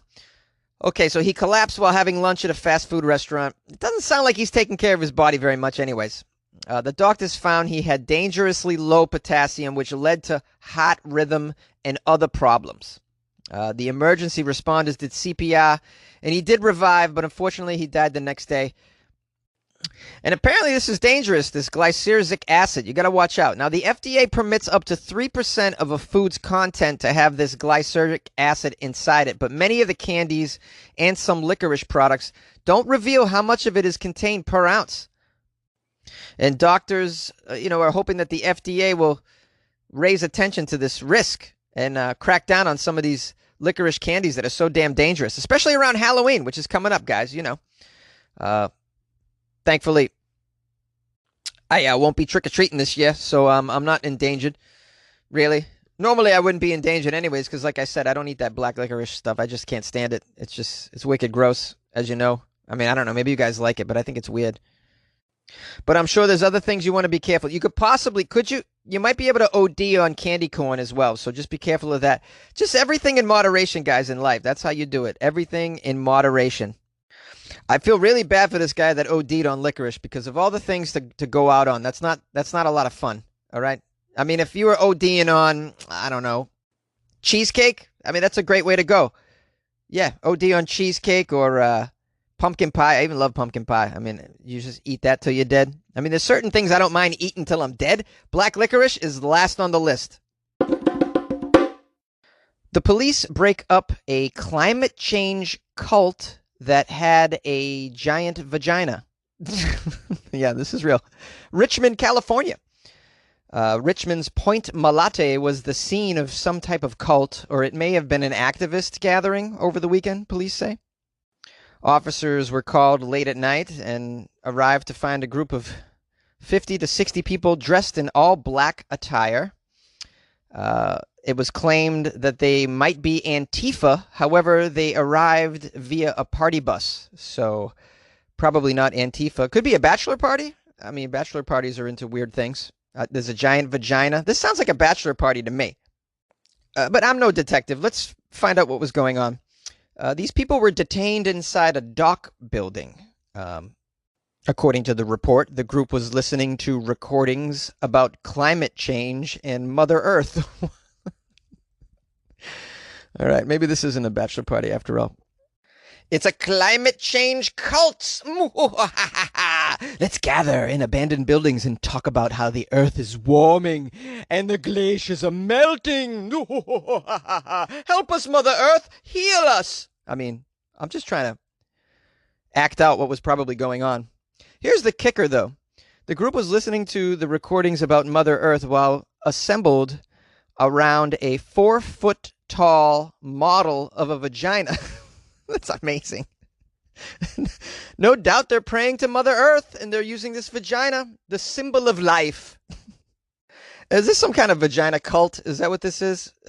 The cults are so squirrely and weird. I just don't understand where they come from, where they get their beliefs. Are they just lonely people? That's what I think at the end of the day. There's just lonely people. They're like, hey, what are you doing this weekend? Nothing. I don't have friends. All right, well, you want to come and meet me and my buddies? We don't have friends either, but every Sunday we get around. We go to abandoned buildings. We take a party bus, and we stand around a vagina and sing about climate change. I don't know. It's just if you don't have anybody and you got nothing going on Sunday, just hit us up. It's free to join. We're looking for believers or not. Is there a chance you might get arrested? Of course. But isn't it worth it? You might find your soulmate. At this time, no arrests were made, and there is no information on what the group is or what they are affiliated with. I mean, clearly they're affiliated with female genitalia. Here's a quote from Richmond Police spokesperson Sergeant Aaron Pomeroy. It appeared the event was well organized and the group may have had the props and the accessories previously staged. I'm not going to say what those props are because there's children in the room right here. I'll just tell you, it was genitalia related and it was huge. Okay, it was the biggest I've ever seen. All right? And I've been to a few burlesque shows myself. It was nothing like that stripper in Miami, but that's for another story. The incident is still under investigation, and detectives will look further into the group's actions, intentions, and possible targets within the city of Richmond, of course. Thank you very much. And that was Sergeant Aaron Pomeroy, mostly. Some of it was me. What I want to know is what happened to the giant vagina. I imagine it's at the local police station. They propped it up in the office, and they're all laughing at it, taking selfies with it. And that'll be put on the Richmond Police Department Facebook page, no doubt. A Florida barber has been accused of shooting a couple of his clients. This sounds like bad business. Sounds like Florida business. Boca Raton. A Boca Raton barber is accused of shooting at two of his clients in the parking lot of a church. There's no safe haven in a parking lot of a Florida church. That's where the shenanigans are going down. Who is this gun-toting barber? John DiGiovanni. Johnny DiGiovanni, age of 35. He was arrested on 2 counts of attempted first-degree murder of his clients. According to the Boca Raton police, one of the clients said that he and his buddy were shot at by their barber the previous evening. They told detectives that DiGiovanni had scheduled some appointments to cut their hair, but that he hadn't shown up over the past 2 weeks. When one of the clients contacted DiGiovanni to confront him about, why are you accepting appointments, bro, and not keeping appointments, okay? DiGiovanni started yelling, threatening them. Later that night, the men asked DiGiovanni to meet them so they could discuss what was bothering them. Yeah, we would like to discuss about our haircuts, yeah. The men told police that DiGiovanni told them to meet him at the First United Methodist Church.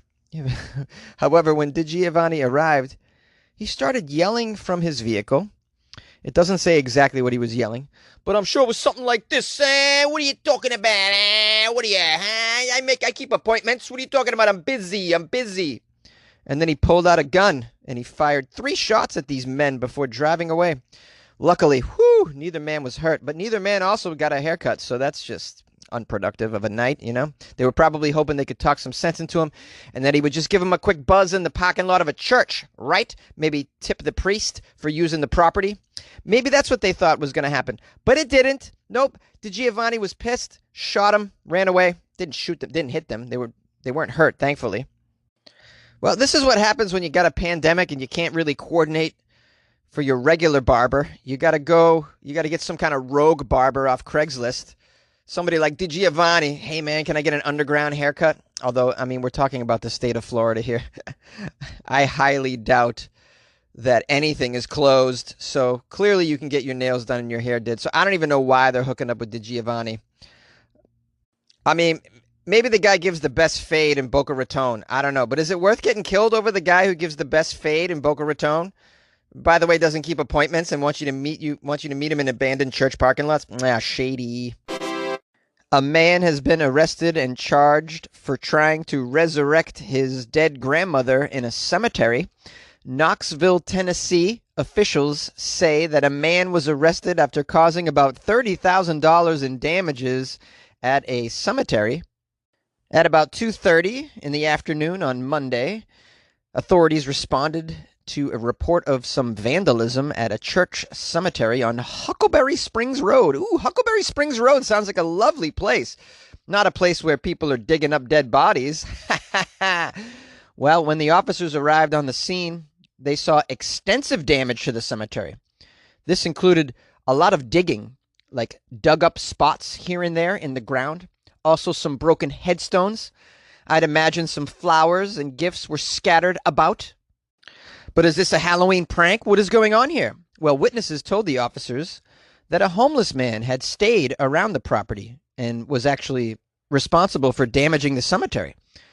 Officers identified the suspect, 34-year-old Danny Frazier, who then told the officers he did destroy some of the property, but it was all in an effort to resurrect his dead grandmother, who was actually buried at the cemetery.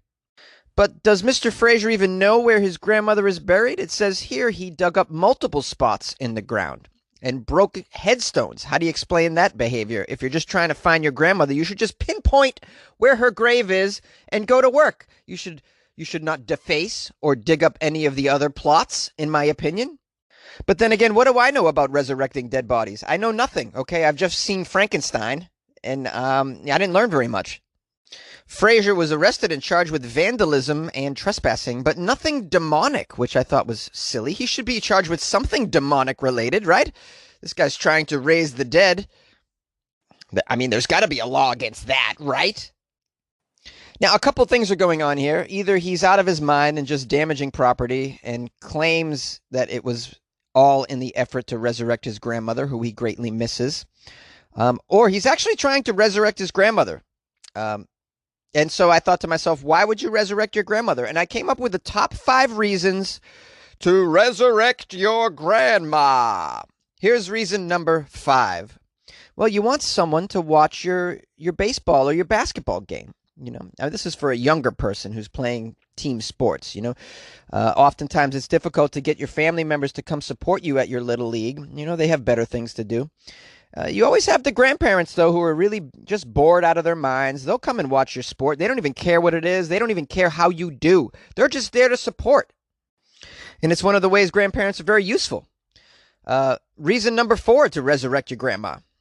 You need information about long ago family stuff. Yeah. And sometimes, this is prior to social media or any sort of online record keeping.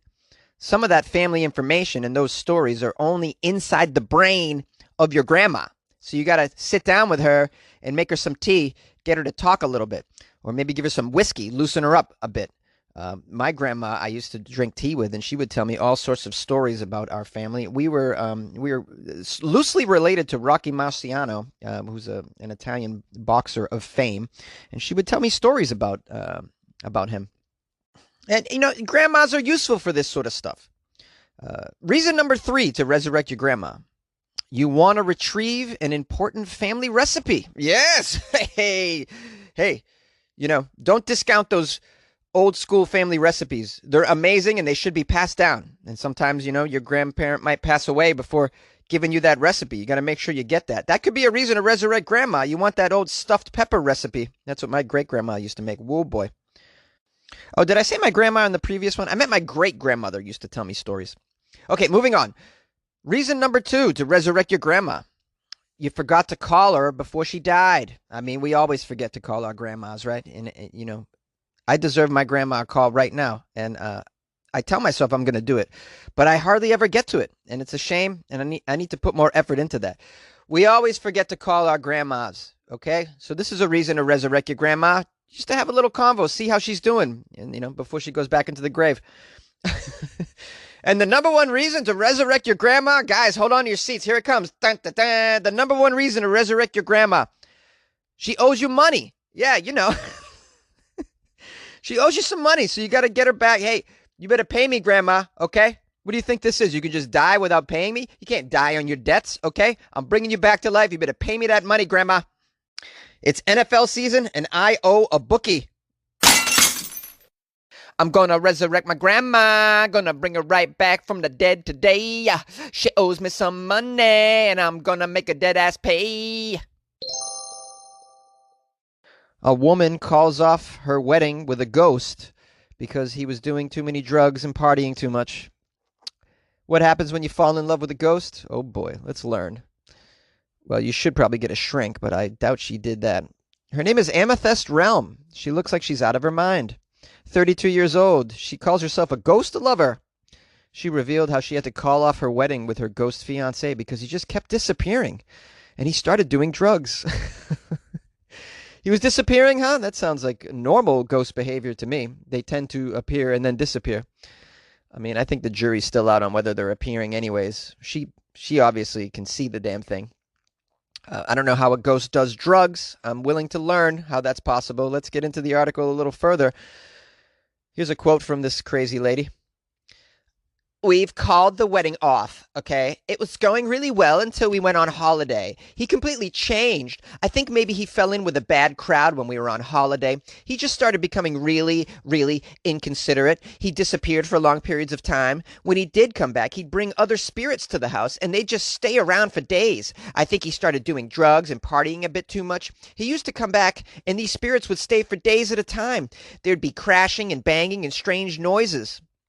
And she said that all to a morning talk show host who had to keep a straight face through all this. I don't know how you do that. Man, these talk show hosts often have guests that make your head spin. I feel bad for them. I got some questions about how spirits do drugs. Is it are they doing drugs in the spirit world? Or are you like witnessing like a line of cocaine just be sucked up by a spirit right in front of your face? I just want to know, Amethyst Realm, how spirits could do drugs. If you could show me a video of that, I would really, I'd like to see that. Amethyst Realm lists her profession as a spiritual guidance counselor, and she's earned quite a bit of media attention for many months now because she went public with her many love affairs with ghosts and her engagement to two spirits in particular. Yeah, you're going to get an unstable individual when you run into a name like Amethyst Realm. You just are. You know, these spiritual guidance counselors, who are these people? Really? Are you making a living at this? I'm so surprised. Here I am recording a podcast in a closet for peanuts, really trying to, add some value to the earth. And we got the spiritual guidance counselor that people pay. They pay this lady, I assume, for what? I just can't wrap my head around it.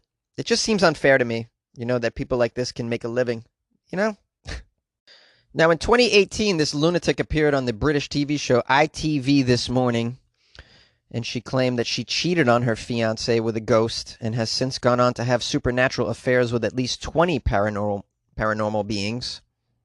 Her latest relationship with the ghost led to her being asked to marry him during a trip to celebrate their 9 months of their relationship. I love the whole thing, but she goes on trips with the ghost. Yeah. You mean you go alone on trips? How do you tell people with a straight face? You go, hey, so you booked a cruise? You did, Amethyst? Oh, that's great. That's great. Who you going with? I'm going with my ghost boyfriend. Hello. Oh, I get it. You're going alone, but you don't want to admit it. So you got a ghost companion. Hey, look, I get it. It's hard to be in your 30s as a woman and come to the realization that you're alone and you might not find that one. And your biological clock is ticking, of course. But you really don't have to resort to this, ladies. You don't have to resort to telling the world that you got a ghost boyfriend and that you're going on vacation with a ghost. Like, don't give up the fight. In other words, don't give up the fight. Okay? We got a whole potpourri of dating apps these days. I mean, there's a chance. There's a chance for you. You don't have to, marry a dead pirate from the 17th century. Now, I'm not going to say it's easy to find a life partner, especially with a name like Amethyst Realm and an occupation like spiritual guidance counselor. You might want to, consider making a career change and going down to City Hall and changing your name to Sarah or Carol or something. Definitely not Karen, but, something that's normal, and give yourself a shot, okay? What I'm saying is you don't have to find love through a Ouija board. I believe in you, ladies. Please, try. A Florida deputy gives children guns to fight demons that he said were in the home. Orange County, Florida. A now former Orange County deputy is accused of giving a child a gun and telling her to shoot anyone who enters the apartment. He also allegedly performed an exorcism on a second child. According to local media, Chris Doherty was arrested on Sunday after deputies were called to an apartment. Deputies said they found Doherty with a gun at the apartment and saw a young girl lying on the floor with a rifle. That just sounds like a nice, happy Florida family, to be honest. Just hanging out with some guns on the floor. What's wrong with that? Oh, you say there might have been an exorcism going on? Well, that's pretty typical too, I'd say. Let's find out more. Here's a quote from the deputy in the arrest report. She was wearing a Kevlar helmet, that girl, and a bulletproof vest. She was ready to shoot anyone who entered that apartment. The child told investigators that when she woke up, Mr. Doherty told her there were demons in the house and they needed to burn things that were possessed. The girl said they then burned several items in the parking lot, and they performed an exorcism on her brother. Mr. Doherty was taken to the hospital for a mental health evaluation under the Baker Act. Ooh, the Baker Act. I've never heard of that. What's that? When adults tell kids that demons are real and they need to be evaluated. This Doherty character apparently was a deputy with the Orange County Sheriff's Office since 2006, but had been fired for reasons unrelated to this incident involving the children and the demons. Poor Doherty. He's never going to get his sheriff's job back. Not after this demon shooting incident and the exorcism. Maybe he could get a job working for the local parish, though. I mean, he seems to be able to see demons that aren't there, and he seems to know how to handle them for the most part. You got to do an exorcism, of course. Everybody knows that you go get yourself a bulletproof vest. That's to protect you from demons. Get yourself a rifle, yeah, because demons can be shot by bullets. Everybody knows that. A Florida woman repeatedly told the police that her name is "My Butt Just Farted." The police in St. Petersburg got a call about a woman who refused to leave a gas station. Well, you know how people like to hang out at Florida gas stations. That's where all the hot shit is going down. That's where you get yourself some meth, a little handy in the parking lot. The good stuff. When the police got to this gas station, though, they were in for a treat. Right? They were there to arrest her for trespassing, this woman, because she refused to leave the gas station. So they asked for her name. She said, quote, "My name is My Butt Just Farted. My name is My Butt Just Farted. My name is My Butt Just Farted. What's your name? My butt just farted. No, tell us your name. My butt just farted." No matter how many times they asked for her name, she kept repeating her name is My Butt Just Farted. That's what it says here. Believe it or not, that's not her name. She's actually a 33-year-old woman named Melinda Lynn Guerrero. One of the ways the cops knew that her name was not My Butt Just Farted was because Guerrero was tattooed on her back. She's charged with trespassing and providing false name to law enforcement. The cops believe she may have been under the influence. Yeah, I'm sure she's under the influence. She's under the influence of gas, obviously. Maybe a little acid reflux. I mean, she probably had some of those little taquitos from the gas station. Those things will really make you fart, those things. It could have been a frozen burrito. Maybe she just, you get that frozen burrito in there, and sometimes the gas station will let you use the microwave if you buy the burrito right there. And she ate it, and then, her butt just farted after that.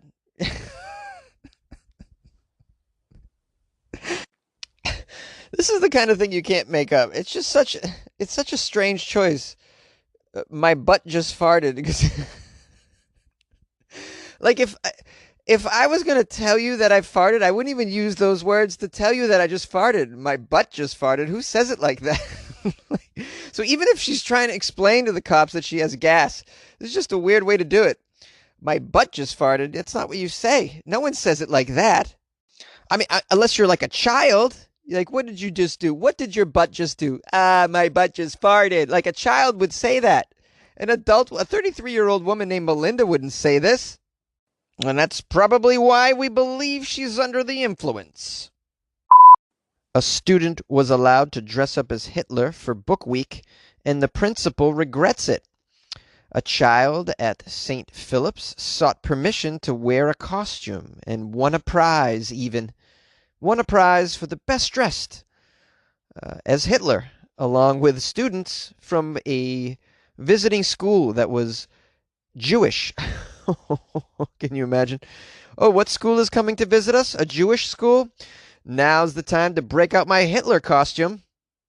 It says here the principal of St. Philip's actually regrets that a student, quote, with an interest in history and politics, was allowed to dress up as Adolf Hitler for book week. The student appeared as the Nazi leader as part of Reading Week celebrations at St. Philip's. He was also awarded one of the prizes for best dressed. No. How? Who's giving this guy a prize dressed as Hitler? You don't get anything dressed as Hitler. You get, maybe you get punched. That seems proper. I know that it is a child, but, you get removed from the school. Your parents should be called. You don't get an award, especially for best dressed. And it says here the student was even featured in a parade that was held during the assembly. Oh, come on. How do you feature a kid dressed up as Hitler in your parade? This just sends the wrong message. I don't know how this guy slipped through the cracks. Let's get some more information here. The principal, named Roger, confirmed that the student had asked, quote, a respected staff member for permission to dress up as Hitler, and that she said yes. Now, she is absolutely shattered that she said yes, and we're all really concerned about her well-being, said the principal. Yes, I'm sure she's shattered that she said yes. As soon as she sees him in a parade, she's probably like, well, I didn't expect the costume to be this popular. I didn't expect him to win a prize and an award for best dressed. I just thought he would just blend in the background. I thought the Jewish visiting school would just ignore him, as Hitler in the back. I didn't think it would be such a big to-do. Apparently, the costume was too damn good. The principal, of course, had to apologize to all the Jewish students who he said were, quote, absolutely fantastic and pretty accepting. Accepting of the apology or accepting that, Hitler was front and center in the parade? I mean, people must have been loving the costume. It won an award, right? People, this happened in Australia. Are they just like over it already in Australia? This is not a thing. Like Hitler, yeah, it's Halloween. Hell, let it go. Here's a quote from a staff member. Look, it was very distressing, okay? It was a poor judgment call, but the follow-up and the resolution has been outstanding. Everyone's so pleased with how cool everybody was with the Hitler situation. The staff member says, this was an innocent mistake by a teacher who was respected, who was honorable, and a lovely person, who just got it wrong on that day. The student involved has an interest in history and politics and did the right thing by getting permission for his book week costume. But they just have such a great attitude about it. This is a lovely individual. This student really just loves history. So we're like, you know what? Dress up as Hitler. We just love that you like history and politics. We hope you're learning. The school is reviewing its policies to ensure that nothing like this can ever happen again. I love how you have to... Let's go sit down and review our policies. Does it say anywhere in there that no child shall dress as Hitler for book week? It probably should, right? Here's the thing. You don't need this in writing. I mean, everybody should just know it's common sense that you don't let this happen. It's like the kid that got in trouble at school dressing up as Hitler for Halloween. The parents totally condoned it, and it was a big messy situation. But you just don't let this happen. I think we can all agree there's certain individuals in our history that we're not pleased to see again, even if it's just in costume form. Do you guys agree or what? Call the show 646-450-2012. Emotional support Canadians are available for Americans that are stressed during this U.S. election limbo. While the election is taking place in the U.S., north of the border, it's pretty fair to say that most Canadians are tuned in, watching how we're voting, awaiting the results. And I know you guys give a damn about us, and you can sense our stress. So we have emotional support Canadians. This is a new thing, and I couldn't be more pleased because I just love Canadians. Nothing more pleasing than just, I would imagine, hanging out on a porch with a Canadian or two, drinking some Molson, and just shooting the shit, as we call it down here. I don't know. Do you Canadians use that phrase, shooting the shit? I'm sure you have your own phrase. This article says it's been a long week for Americans. In a way, it feels like the sun hasn't risen in about 4 years. And with the forecast hanging in the balance of a too-close-to-call U.S. presidential election, the strain is threatening to break some American citizens. But fear not, O politically exhausted neighbors to the south. We Canadians in the north are here for you. Emotional support Canadians are standing by. Eh? Yes, on social media, a growing number of self-proclaimed emotional support Canadians are just reaching out, offering to help Americans that are stressed by the U.S. election as the polls get tighter and tighter. The term emotional support Canadians was trending on Tuesday evening as election results started to heat up, and the Canadians decided, hey, good time to offer some help. The offer appears to have first been extended by a Twitter user named Canadian Fletchy, who said if voters have not yet received your emotional support Canadian, one will be assigned to you shortly. This guy Fletchy goes on to say that Americans hoping to become Canadian immigrants should stuff their pockets with Canadian Tire money to trick border officials into thinking that they're Canadian. Hey, that's good advice. Any of you Canadians have any advice on how to sneak over the border and become a citizen? I'm just asking for a friend, that's all. And also, will you accept somebody who knows nothing about hockey? I'm just asking for a friend. The response on social media has been hilarious, of course, because, well, when you have Canadians involved, inevitably it's going to be funny. One Canadian wrote, "Dear American friends, if you need an emotional support Canadian, I'm available. I've had a couple edibles, and I'm sipping some rye. Expect me to listen more than advise, but just know I'm here for you. Another Canadian wrote, no matter what happens in the election, I'll be your emotional support Canadian and send you a care package of ketchup chips and coffee crisp chocolate bars. I don't know what ketchup chips are, but that sounds amazing. Do we not have those in the States? Ketchup chips? This sounds outstanding. Why don't we have ketchup chips? I don't understand that at all. This is the first I'm hearing. What other just tantalizing delights do you have up there over the border? You're really enticing me to move, guys. It's not just your health care. It's those ketchup chips. Another tweet from a hilarious Canadian says, your emotional support Canadian is reading other tweets, but your tweet is important to them. We are receiving a higher volume of tweets than normal. Please stay online, and your tweet will be read in priority sequence. Of course, many Americans on Twitter seem to welcome the suggestion of receiving an emotional support Canadian because of the stress level.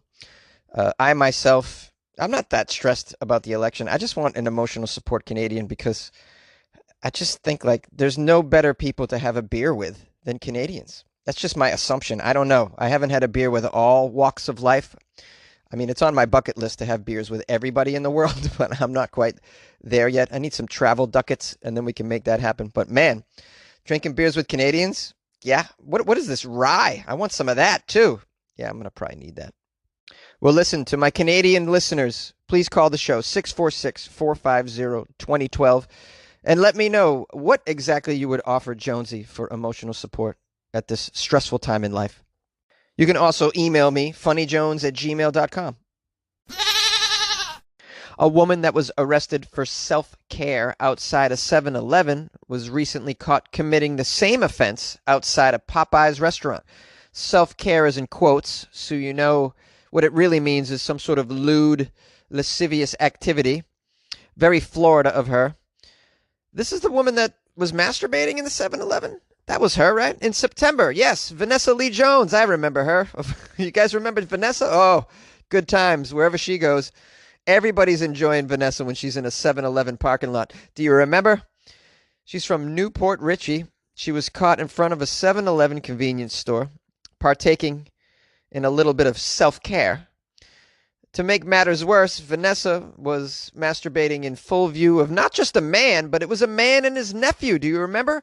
The nephew had the day of his life, I tell you. He learned a lot that day and probably wants to stop at every 7-Eleven that he sees now. He's going to have the best memories of 7-Eleven than anybody. I don't have that kind of 7-Eleven memory. I have the memory of eating those terrible hot dogs that have been sitting on that rolly thing for days and then throwing up in the corner. This Vanessa Jones loves Sevlevs. She was arrested and charged with felony lewd and lascivious exhibition at that 7-Eleven in September. But check this out. Prosecutors decided not to pursue any charges. She was released from jail shortly after, and then this past Saturday, Vanessa was busted again, doing what she loves, committing the same kind of offense. But rather this time, she was doing what she loves in front of a dumpster, completely naked, next to a Popeyes. Because the dumpsters, they just make you feel so frisky, right? When you're around a dumpster, you just want to remove all clothing near a dumpster, especially near a Popeyes. Oh boy, wow, Florida at its best. Ooh, a mugshot of Vanessa. Look at her. She's biting her lip. She's still thinking about that time she had next to the dumpster, I'd imagine. I recall this this mugshot. I recall the mugshot. This looks like a woman that just wants to please herself. She don't care where she is, and she hopes other people see her. She thinks she's doing great work in the community, right? She's like, I got a good technique. Why don't I share it with people? People are out there, they're masturbating. Maybe they don't even know what they're doing. And some of these people, well, they're eating out at Popeyes right now, and I'm going to go there and teach them this is how you do it. According to the police report, the 38-year-old Jones showed no sign of being drunk. Huh. Really? No sign of being drunk? Yeah, well, she looks drunk, but all right. Oh, also it says here, no sign of being under the influence of drugs. Are you sure? You mean she's just running on pure Florida? There's also no evidence of mental health issues. No evidence of mental health issues. I think being naked next to a dumpster, touching yourself, is a sign of mental health issue. Okay, I'm no doctor. All right, I didn't go to school for any sort of psychology or psychiatry. Is that a word, psychiatry? In other words, I wasn't trained to spot the evidence of mental health issues, and I still say, haha, this is mental health. This is an issue. It's the being naked part next to a dumpster, which really puts it over the top. So yeah, there's your evidence, everyone. Suffice to say, Vanessa was arrested again, faces charges, more charges this time because of the exposure of the sexual organs. Yeah. It does not say whether or not Vanessa got some free chicken for her display. A Florida man brought a child with him on a multi-day crime spree in order to toughen him up. This is a lesson on parenting. A Lake Wales, Florida man is facing several charges in connection with a multi-day crime spree. He told the deputies he brought a child with him at times because he was, quote, trying to toughen him up. Trying to tough up the little critter, huh? You know, gotta toughen this guy up. Take him on a bank robbery. You know how it goes. Scared straight. That's what I'm doing, and I'm doing it early. 8 years old. Never too late to bring him on a crime spree. This guy's name is Ernest McKnight III, which doesn't sound like someone that would take a child on a crime spree. Ernest McKnight III. It sounds like a butler or a professional golfer. He's 36-year-old, facing several charges from both the sheriff's office and Lake Wales Police Department for a series of crimes over several days. Deputies say an 8-year-old boy was with him while he allegedly committed some of the crimes. Not all, but some. Just the ones that he thought would toughen him up, you know. Now, you know, I didn't take him on that drive-by. I figured that was a fast one. He would have never even realized what was going on. I took him to rob that Wendy's. I figured that'll do it. I asked him to hold a bazooka. Hey, just the tough ones, you know. What happened on this crime spree? Well, first, Ernest McKnight III stole an empty red Hyundai that was parked along a road. At the time, the driver was outside of the car surveying some construction. That's great. You get out of your car to look at the construction, and then and Ernest is in there with a child. Ernest McKnight III stole your Hyundai. I have a child. Goodbye. Enjoy the construction. I'm Ernest McKnight III. Several days later, November 12th, a man parked his car along County Road near the Lake Ashton community to walk his dog. That was when McKnight rummaged through his SUV, then left the scene in that previously stolen Hyundai. Oh, so he stole some crap from a guy's SUV? That's not one to toughen him up. I bet the child wasn't there for that. Although the child can reach in those tough places in a car. You know, you can make the child just get under the seat and get all that loose change. A few hours after the incident near Lake Ashton, a homeowner saw McKnight steal a package from their front porch. Oh, my goodness. When the victim yelled at him to return the package, deputies say McKnight yelled, "It's mine now!" "Oh no, it's mine now, your package."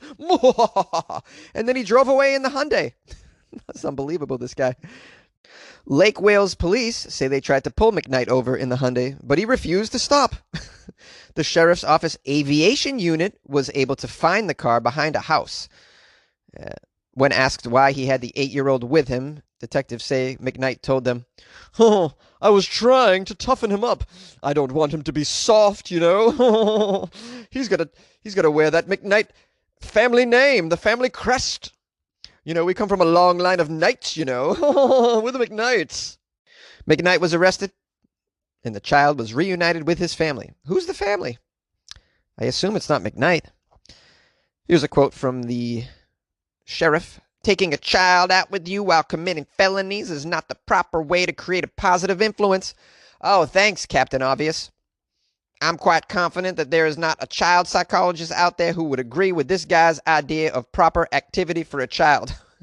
Are you serious, Sheriff Grady Judd? You sound so dumb. I mean, just stating the obvious. Anyways. Well, let's just hope the child is safe and a little tougher. Yay! 3 men have been arrested for kidnapping a turkey and bringing it to a vodka party. This occurred last week in Riga, which is the capital of Latvia. I hope I said that correctly. Security footage shows 3 men dressed in black breaking into a zoo, stuffing the turkey into a black bag and disappearing. The zoo has a turkey? That seems like the lamest zoo ever. If I showed up to a zoo and it had turkeys and pigeons, I'd be like, this is awful. Come on, man. I want to see a rhino or a mongoose. Something cool, you know? Yeah, give me a wombat, eh? Never seen a wombat or a dingo, eh? Get me some of them animals from Australia. I don't want to see pigeons and turkeys. I refuse. These men, ages between 30 and 40, took the turkey to the seaside resort of Jermala. How do they know? Anyways, upon arriving at a train station in Jermala, named Bulduri, which means turkey's speech in Latvia.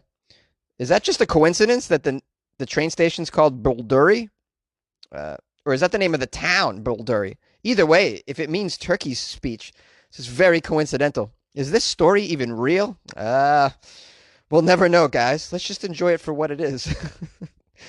They headed to the beach to drink and also forced vodka down the bird's beak. Well, is that a Latvian tradition? That's a Latvian Thanksgiving tradition. Yes, we steal turkey from zoo. Then we make turkey drink vodka. Get turkey drunk, and then we eat turkey, which tastes just like vodka. It's good time. Happy Vodka Turkey Day, everyone.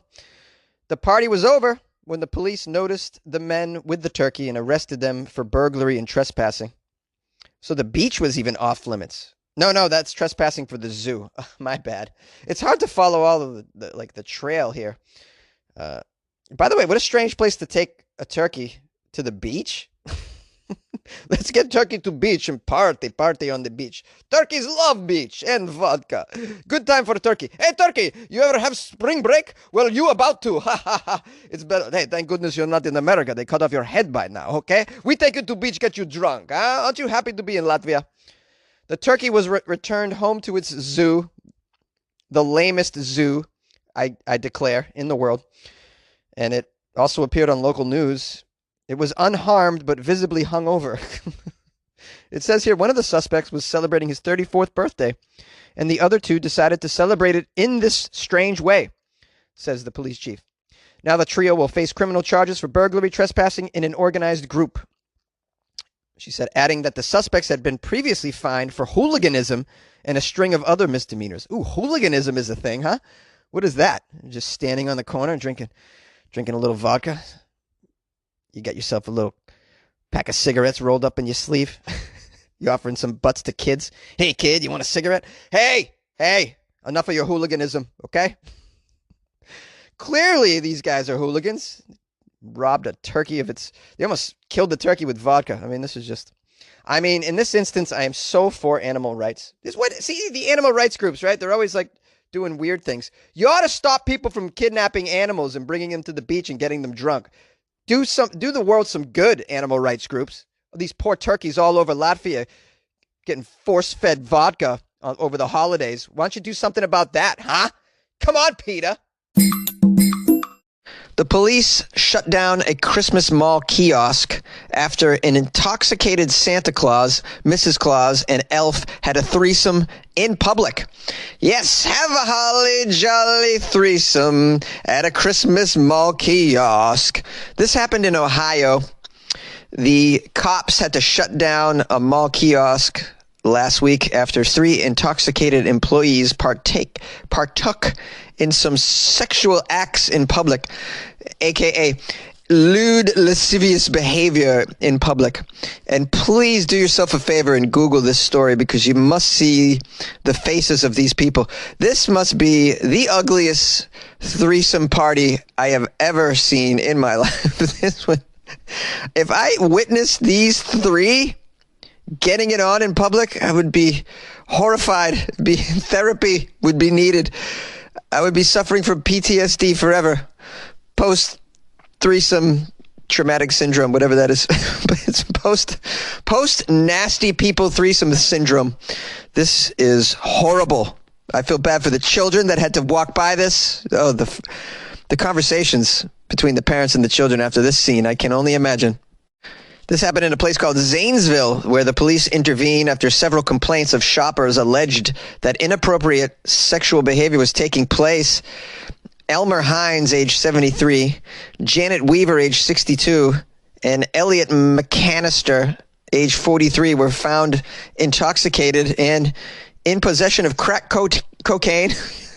Wow, they have a lot here. They were in possession of crack cocaine, crystal meth, marijuana, and alcohol before being arrested. It would take crack cocaine, crystal meth, marijuana, and alcohol for me to get involved in a threesome with people that look like this. For sure. Even then, I don't know if I could do it. You'd have to throw in some heroin, some opium, any other designer drugs you might come across. You'd have to invent a totally new drug for me to get involved in a threesome with these people. Please Google it. You must look at their faces. This guy's got a lazy eye. This woman has 17 chins. The other guy looks like a serial killer. Apparently, one of the shoppers took some photos of Elliot McCanister, the elf, partaking in anal sex with one of the plastic reindeers as well. Ow! How do you have anal sex with a plastic reindeer? Are you putting the antlers up your buttocks, Elliot McCanister, you maniac? Wow. This just really takes the Christmas cake, I tell you. We have a quote from a visibly troubled shopper. What they were doing was extremely offensive, but I had been waiting in line for over an hour, and my 4-year-old daughter would have never forgiven me if we had left the scene. She was very eager to meet Santa Claus, and we probably hung around a little bit too long. Yeah, you did. You hung around too long, shopper, visibly troubled shopper. And now what are you going to have to explain to your child? Your poor child wanted to see Santa, saw a man dressed as an elf being anally violated by a plastic reindeer. And now what good was that for your child? Nobody's winning, visibly troubled shopper. Listen, the moment the elf takes off his clothes, you got to exit the scene. I don't care how long you've been waiting there. No worries, guys, because the Colony Square Mall administrators have taken some strict action after this. Guess what they've done? They've instated a no alcohol policy for future employees at the Christmas Mall kiosk to prevent further incidents. Yeah, well, you need to put a no crack cocaine policy, maybe no crystal meth policy. And you might have to get rid of some of those plastic reindeers, those sexy-ass reindeers, because they're so good-looking. You never know who's going to be enticed to have some sort of sodomy fantasy with one of them. You know what I'm saying? Now, I would be remiss if I didn't give you some more quotes from people who witnessed this stuff. More shocked parents, some visibly shocked, some not so visibly shocked, just shocked on the inside. Here's a quote. Miss Claus was sitting on Santa's lap, moaning and groaning while he had his pants down and while we waited in line. The elf started touching himself under his trousers and fondling Mrs. Claus's breasts, as well as French kissing Santa Claus at the same time. Huh. Guys, what are you so shocked for, okay? There were several mistletoes above their heads. What, did you think they weren't going to kiss each other? Come on now. Ho, ho, a mistletoe hung where you can see. They're having a big old threesome, and the elf is screwing the Christmas tree. Have a holly jolly threesome at the Ohio Christmas Mall. I can't believe this story is real. I'm so grateful that it is actually real. I just feel bad for the kids, man. But guys, at the end of the day, there are some winners in this situation. Those winners, they're the parents of all the kids that were there that day, because now those parents never have to take their child to that annoying Christmas Santa at the mall situation ever again. It just never has to happen. The kid ain't gonna want to go. The kid's been horrified and traumatized. You ask the kid every year here on out. Hey, Bobby, you want to go see Santa this year at the mall? What? No, Mom. I don't. I can't bear this. I'm still having nightmares about what the elf did to that reindeer. Oh, and poor Rudolph. The poor Rudolph. I can't believe what the elf did to that Rudolph's nose. I can never look at a red nose again the same way.